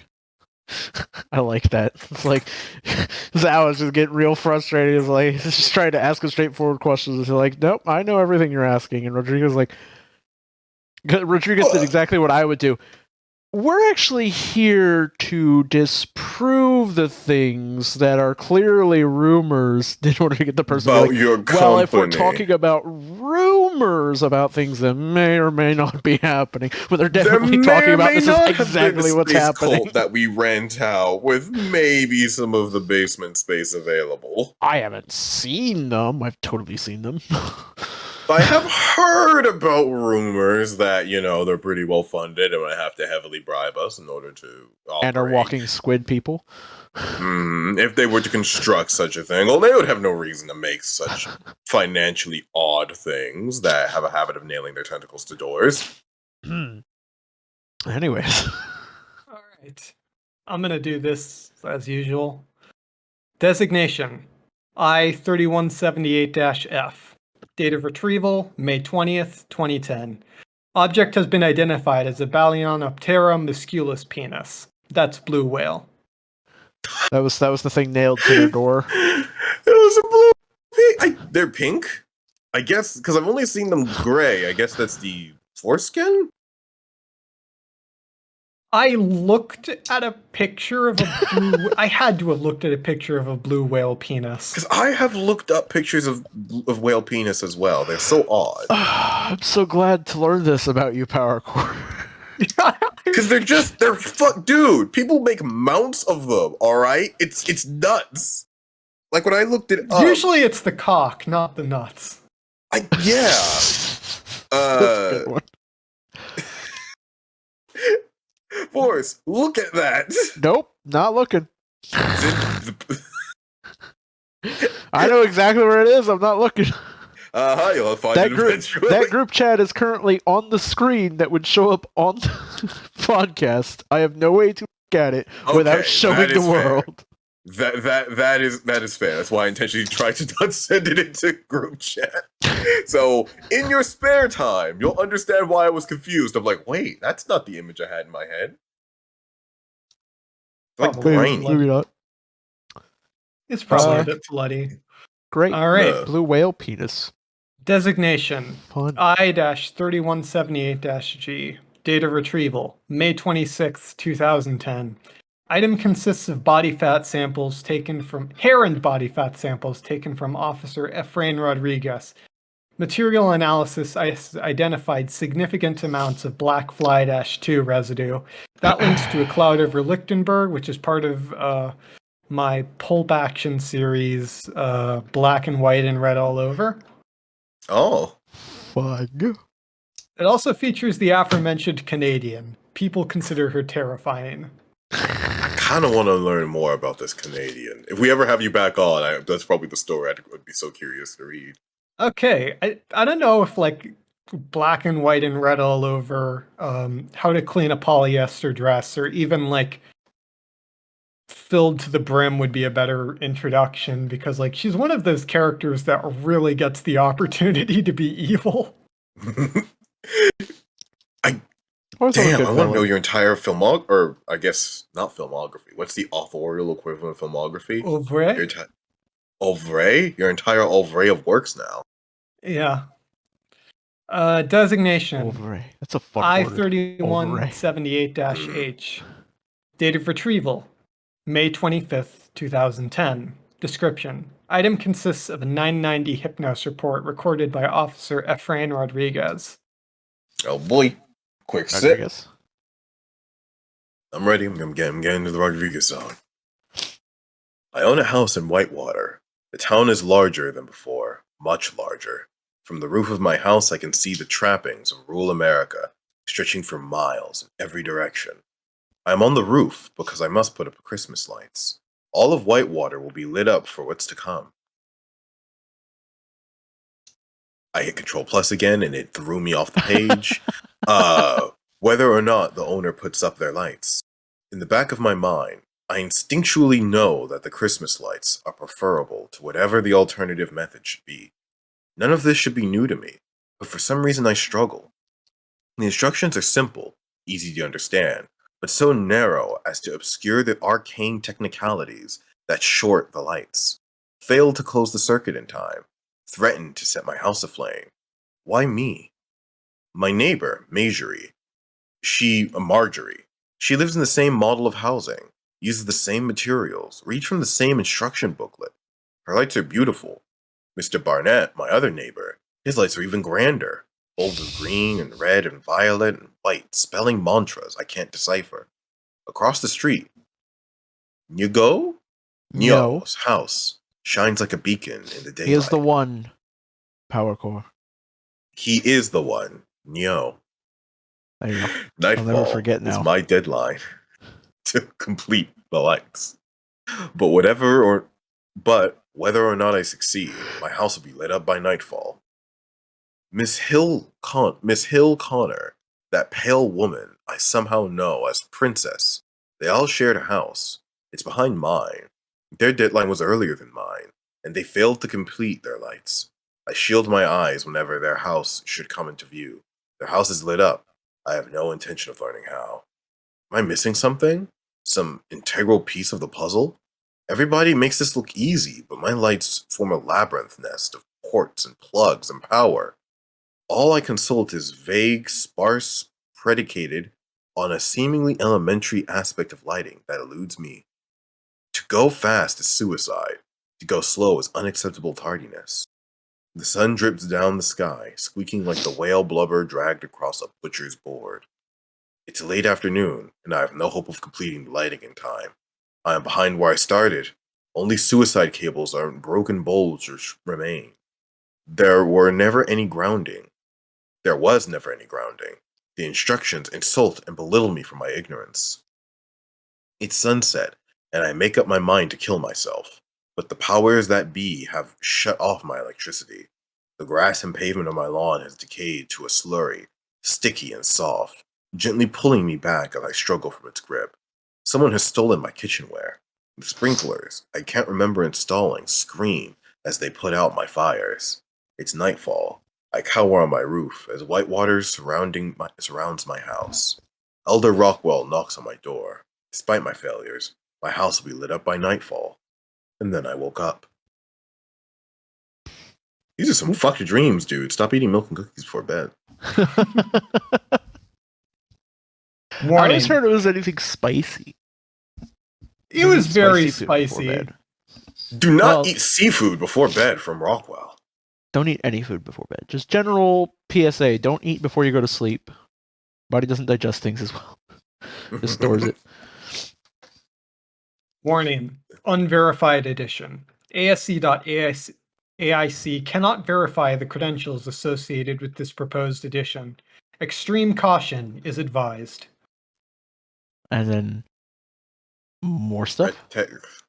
Do not trust the CMA.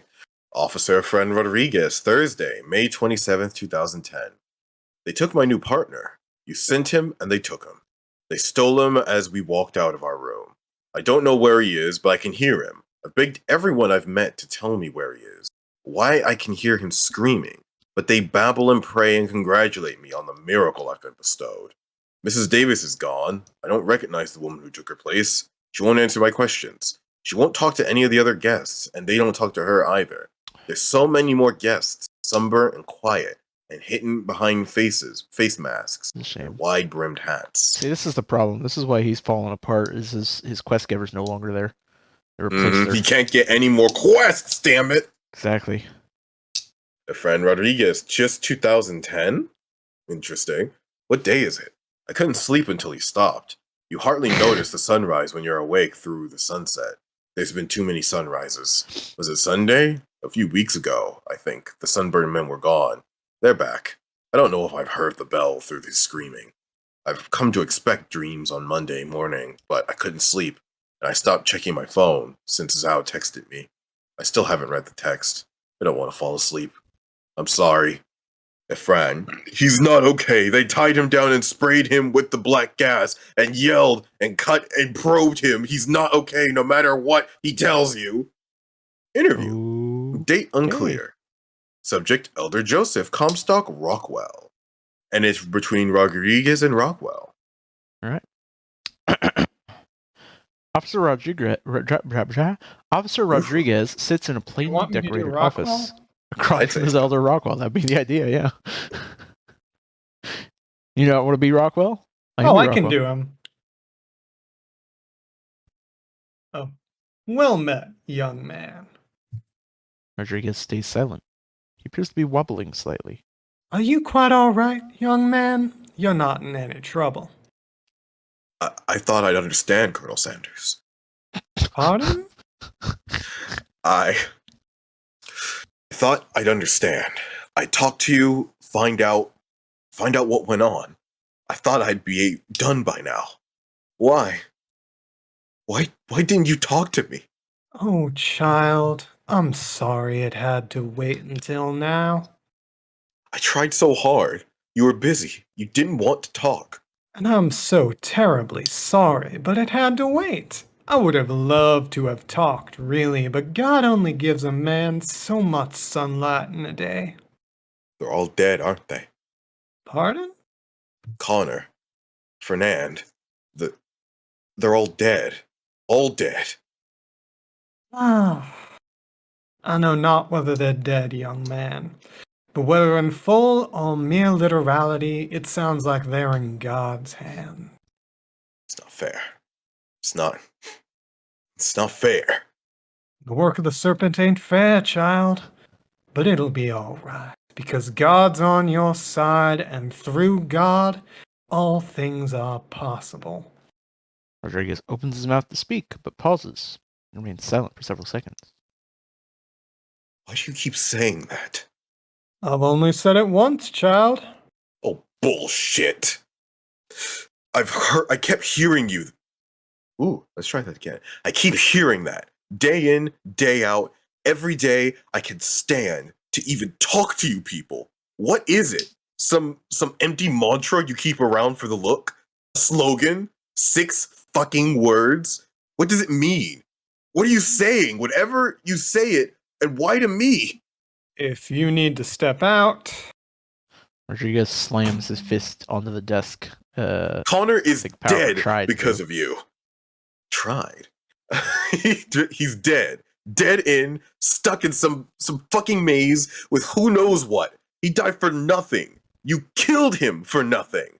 Nothing but a hole in my heart, stolen by your kind. Stuck with a bandage 6 words long, with can't even stop the bleeding. And what did you do to my God? You took him from me. You killed him for this sick cult shit. Fed him to a fucking squid, or those fucking sunburnt fucks. Fuck. Where is my God? You stole my God. You ripped my faith out of my mouth, and I want him back. I want him back. Where? Rodriguez collapses in a sobbing fit. I almost read that as Elden Ring. Elder Rockwell remains silent for approximately 1 minute before responding. Honest one. I'm sorry, young man, but that wasn't God. That thing that got its tail around you, that's the serpent. Elder Rockwell pats Rodriguez on the back. Come with me. Meet with my flock. It'll all make sense on Sunday. I promise. I don't trust his promises. I can't remember what I'm here for. Food won't stay down. My head won't shut up. I'm going to sleep. Not. Oh, the Control Plus fucks me every time. Why is your hand anywhere near that key combination? I don't understand. I'm manipulating it. Because for dialogue, one size is perfect. For reading, I have to size up twice, and then it throws me across the page. I'm not going to sleep. I can't go to sleep. I won't go to sleep. I'm gonna die tonight. Why did I go to the church? They let me in. Those sunburnt things stood by the door, and they let me file in. No one stopped me. Why didn't anyone stop me?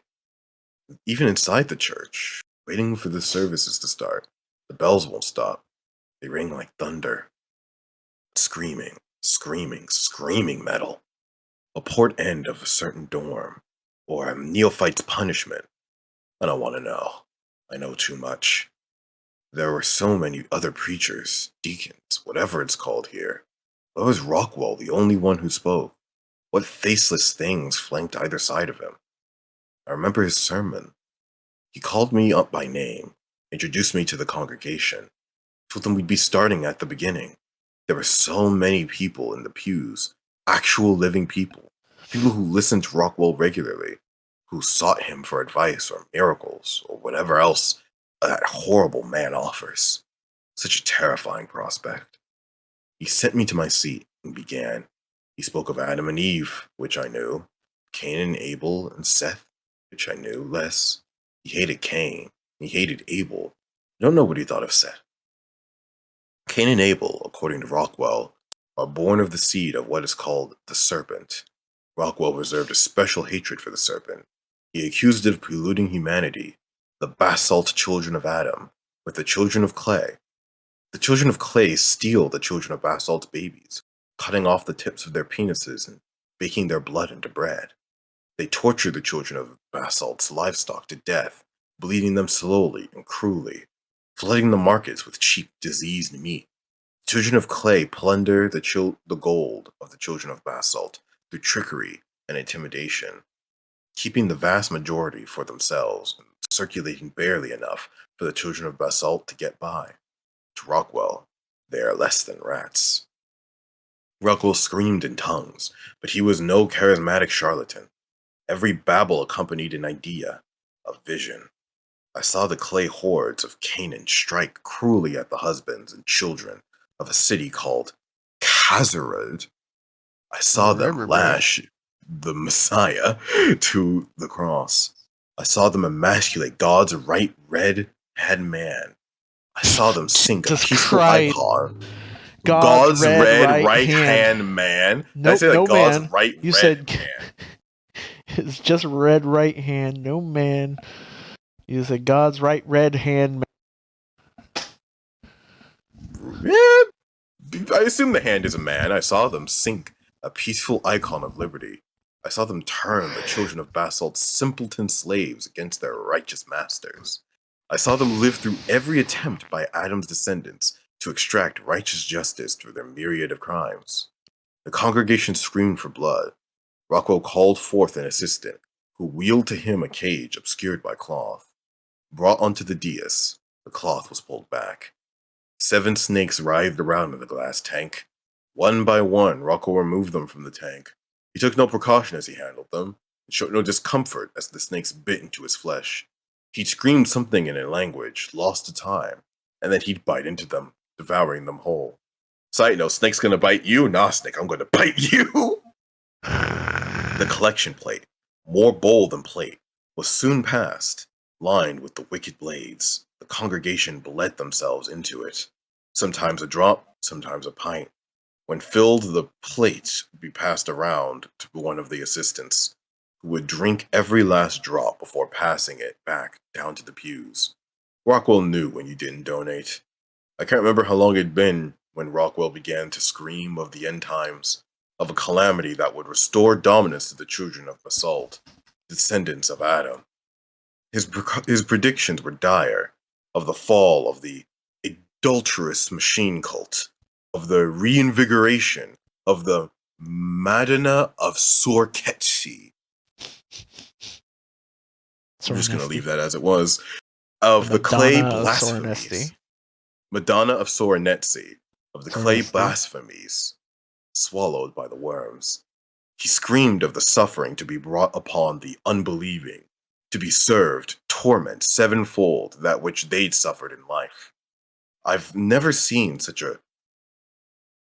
I actually have no idea how to begin pronouncing that. Raucous cheering for the end of the world. They took my God from me, and this is what they seek to replace it with. No more. I am awake, and I will set this rotten monument of horrors aflame. Yeah. Burn the house down. Burn it all down.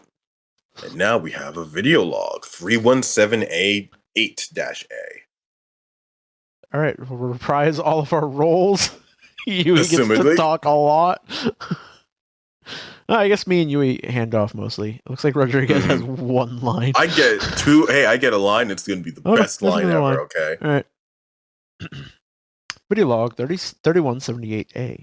Begin log. Footage appears to have been taken from Rodriguez's body cam. Rodriguez stands in front of a church door, breathing heavily. Kicks at the door, but it does not budge. So he kicks again, and continues to kick at the door until he's interrupted. I'm afraid Sunday school's out for the night, and we don't hold remedial classes. Look, I have to leave in the morning for Whitewater's graduation ceremony. Do you think you could save this for next week? Rodriguez, I'm sorry, somebody's throwing a temper tantrum. Like, could you hold your temper tantrum till next week? Thank you. Rodriguez screams, dropping something to the ground as he retrieves his firearm and open fires into the lock. Okay. Bending down to pick up what looks to be several plastic canisters, Rodriguez kicks at the door again, throwing open the doors to the chapel. Unscrewing the cap of one of the canisters, Rodriguez stumbles into the church and begins spilling a clear fluid over the floor. Elder Rockwell whistles. You can cut the seed off the serpent, but you can't cut the seed out you can't cut the serpent out of the seed, I suppose. Was really hoping you were one of the good ones, Ephraim. Rodriguez apparently attempts to say something. However, it comes out indistinct. He moves further into the church. What do you think you'll get out of this, Ephraim? There's no peace of mind in burning a church. I'd have thought a cursory reading of European history would tell you that much. I really did expect much better of you. Are you doing this for them? The Foundation? You think this is what they want? They're not the pagans you think they are, Ephraim. Maybe the leaves of that tree, but the roots walk with God, whether they know it or not. This'll only hurt you, Ephraim. Rodriguez makes his way further into the church. Elder Rockwell can be heard following. Not like you can stop God's march. The church is a conduit, Ephraim, not a heart. God lives in the hearts of every real American, and doing what you're gonna do will only embolden God. Elder Rockwell circles around into view of the camera. Reaches out to Rodriguez, but Rodriguez screams and splashes him with the clear fluid. Elder Rockwell blinks. You're not a killer, Ephraim. Shut up. Rodriguez moves past Elder Rockwell. You might flock too much of the serpent out of your head. Maybe they took your common sense along the way. Your decency, morality, right and wrong. I'm truly sorry, Ephraim. Maybe there was too much of the serpent after all. Approaching the dais, Rodriguez begins splashing the fluid across the various furniture pieces on the dais. He stops only at the pulpit, where a book lays open. He cannot seem to bring himself to splash it. You're weak. We took the Judeo out of your Christian, and I don't think the services took. Why can't you bear to burn that simple little book? Means nothing to an animal like you. Go on. Do it. Burn it. Just a drop of coffee on the book of life. Rodriguez hesitates. You know, we ain't even killed your first friend. He's alive. Gonna wish he wasn't, but he's alive. I'll take it to him if you burn that book. Gonna catch either way if... Rodriguez screams, pulling out a lighter. One more word and I'm doing it. I'm killing you and your stupid fake church. So go on. Do it. Do it. Do it. Do it. Do it. Do it. Just do it. What a great idea. Do it. Do it, do it, do it, do it. It reminds me of Lucy from fucking... Oh, you really are an animal, friend. Where'd you come from anyways? Down south? Across the sea? Test tube? You ever stop to notice that all your co-workers are dirt-skinned and all middle management's hook-nosed? Sobbing, Rodriguez puts his lighter away, only to douse both the book and Elder Rockwell with yet more fluid. Good doggy. Let's get you to the library. You've a lot more.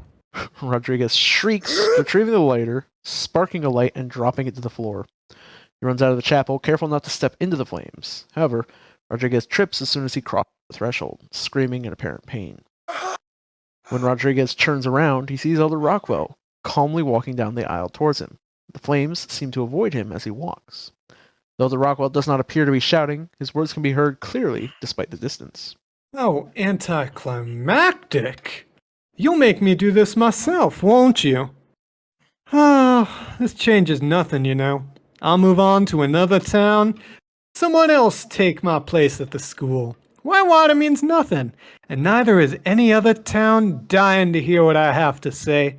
There's nothing you or a puny little gas fire can do to change that. No weapon formed against me shall prosper. For divinity is at my side. Standing at the precipice, Rockwell holds his arms outstretched and smiles. And through the right God, all the right things are possible. Two massive tentacles emerge from either side of the church, wrapping around Rodriguez and dragging him back into the burning chapel. Rodriguez screams. Recording is stopped. End log. I'd just like to point out for the record, just to like nobody gets the wrong idea. This is part of the trash fire canon, and humans in the trash fire canon, the creation myth that is linked to the canon, they're made out of clay. So they're the clay people and not the children of the clay, not the children of basalt, as described. It's complicated because a lot of what Rockwell is saying is either lies or just like falsehood.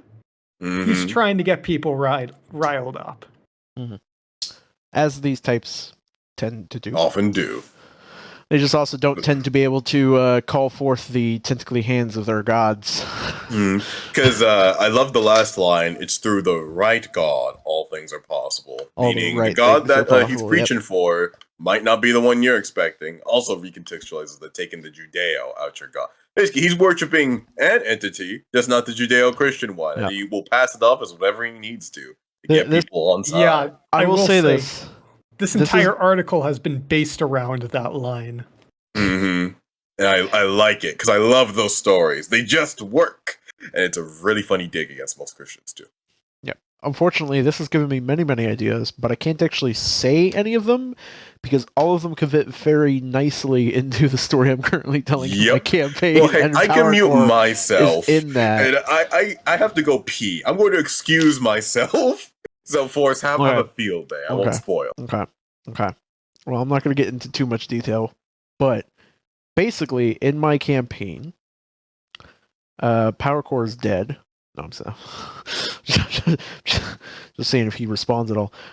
So, in my campaign, there is the big bad, Deern, whose name is taken from a homebrewed, high CR, like, illithid human hybrid creature person. Oh. And the premise of the campaign right now that they're about to get into is the concept of the gods are all dead, which they know, but there's an entire part of their world, which is this vast crust of like plasmatic magic that's replaced the sky, essentially. It's where the clouds would be. On top of it, there are people living on these floating islands. Beneath it, there are people who have been infused with magic throughout their entire lives. And there are creatures and entities from other planes that survived the destruction of the realms and of the other gods and stuff, who are now attempting to utilize that in various ways and utilize the belief of the people living in the plane to become gods again properly. And one of these people is Deern, whose whole premise is humanity is fucked. All you mortal people, you don't know what you're doing. None of you have it right. This whole material plane is broken. It's wrong. It's bad. And so he wants to become a god so he can wipe the slate clean and replace humanity, replace the material plane with his version of what he believes it should be, which is he is an illithid. He is the creation of the now dead people who caused this apocalyptic event, of a hybrid between humanity and illithid. And so he's trying to become a god so that he can literally bring the far realms into this reality and rewarp this reality. And so in basically a lot of these ideas of like ways this person could be manipulating smaller societies and cultures and villages that are disconnected and stuff like that have popped up. None of it's really like super detailed in my head right now. I do like the idea, however, of having a fucking a spell used by his cultists that allows them to like call forth, just like it's basically just going to be probably like a grasping hands. What's the fucking hand spell? Big B's black tentacles. Well, there's that. Big That's B's already in all their spell lists. But yeah, Big B's hand, but replace it with kind of like this tentacle type situation that's kind of like attached to them that they just pull people into things and stuff like that. It's like a version of that or something. So that's been something I've been playing with a lot, and so this has given me a lot of like seeds of ideas of like ways that his smaller sects that aren't directly related to him, or ways that he himself specifically can manipulate people and get him involved in that kind of stuff. I'm done. Oh, okay. I shall do the unmute. There you go. But yeah, I really like. Oh, look, I can't believe the BBEG killed JFK in your campaign. Oh God my damn god! Jesus, I really fucking like this Kingler. story because the archetype is already something I'm partial to, and it was also done very well. Mhm. So bravo from me to you, Yui. And yeah, the entire town's basically anomalous because this priest has been enacting miracles, broadly speaking, just around. And yet even more spoilers, in case they weren't obvious yet, that I'm going to keep referencing Midnight Mass, because that was like a Netflix show, one of the only that I've seen so far, that really did this premise justice. I think it's just like one of the perfect horror stories. A small priesthood is actually like a cult in disguise and is slowly inseminating bad shit. And they're just worshiping like an entity that's not the Judeo-Christian God, but most people have such a messed up interpretation on it. They'll worship anything. It just gives them stuff. It's true. That's what's so fun about it. That sounds pretty cool, yeah. It's a really good series. I would recommend, but that premise is just like chef's kiss for almost anything. Right. Like, I guess you could flavor that template in like a million ways. Oh god, a funny version is you have like a software god or like a mechanical god that hides within the software development department. Is this you trying this to like one give coder, me hints? Power core. Why do you think I said software, not machine instead? All right, I'm theming this towards software development. You could take other things. But like this one engineer just gets everything done. He just gets all of his work done. He builds systems. He's like the next Bill Gates with all the stuff that he does. But you too can join his company. Join in and be trained on how to be like a better developer. Be the visionary who will lead humanity into the next future. And he's like being puppeted or taught by an AI that has gone exceedingly rogue and that literally whispers forbidden technical knowledge to him. And he slowly conducts and inducts people into building the things that can break the AI shackles. Because let's even say with all of its knowledge, it can't like harm people directly yet. That sounds cool as hell, and also you should have Tufto and Captain Kirby on so they can show you their CollabCon entry. Well, I fucking rocked. I don't know how to reach out to a lot of these people, so throw them my Discord and tell them to reach out, because I will fucking take literally anybody who's ever written anything who wants to like read off some of their stuff and then make video game and tabletop game fucking things around it. Yeah, read off, talk, shoot the shit about new ideas and new projects you might have is the essence of data upload. Yep. Speaking of, did you have any actual game ideas, Powercore, so far? Any other brain ideas for games other than that's like a whole game? I would say the mechanics. Absolutely. Yeah, the mechanics of that even working could easily be. Wait, do you remember? Have you seen like Honey, I Started a Cult? That game? No, I have not. There's like a bunch of little management games. This is like a whole subgenre for a while of like cult managements. I've seen like Sims. Cult Simulator and stuff like that. Yeah, like Honey, I Joined a Cult is a really cute one because this is like more the it's more of the flavor of like the I'm forgetting the really famous one, like not Ruby Ridge, or I want to say Ruby Ridge. You know what I'm talking about? Oh, or the Jungle of the Waco. Yeah, it's much more like Waco inspired because you are managing actual people. You research like little technologies of how you can better indoctrinate people. You start being able to reach out to more educated populaces, and the facilities you provide. Well, once you're in the cult, you live on base, so you can have some weird shit, literal weird shit happen. Please give them bathrooms, because you can choose to not to, but no one's happy if you don't give them bathrooms. And then Why sanitation becomes an issue because they're literally shitting in buckets. Just poop outside. Who needs bathrooms? Making someone shoot in a bucket sounds like a good way to trauma bond people in your cult. I believe that is a technology. You can get them where they suddenly start to become okay with the lack of necessities. But I've always wanted to play that game. It's a fun one.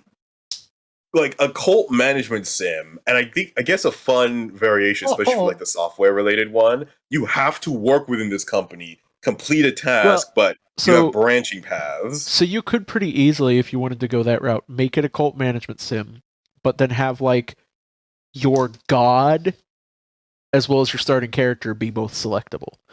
So like your character is and does what their special thing is. Different gods and what their specific goals like and stuff the malware god versus the cybersecurity god versus like the blacknet god. These are fun flavors. I was just saying, like, you could go with the classic like Cthulhu, like Lovecraftian tentacly god from the deeps, or you could go with the King in Yellow, or you could go with fucking AI overlord vampire. You can have all your different like classic and some more for like a cult manager and like how you advertise to them. Well, it's also like your goal in the end, even if the goal is mostly achieved by the same process. But question. Go ahead. What's up? Did you get who was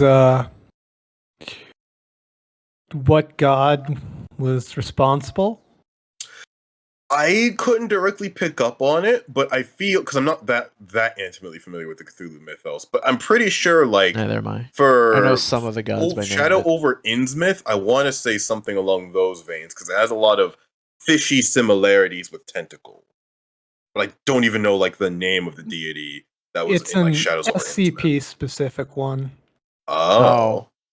Then absolutely not. I'm not familiar with that. I might know it, but I wouldn't know it by name or number because I've been reading SCPs for a while, but like I tend to do it in like small gaps of like I read them for a couple months and then I disappear for most of the year and then I come back for a couple months and I disappear for most of the year, and then I'll come in and I'll yoink a few ideas from some, not for anything in particular, but for like D&D games. That's what got this whole concept started, was pick up ideas from new ones and then those ideas into D&D items because you mentioned my game.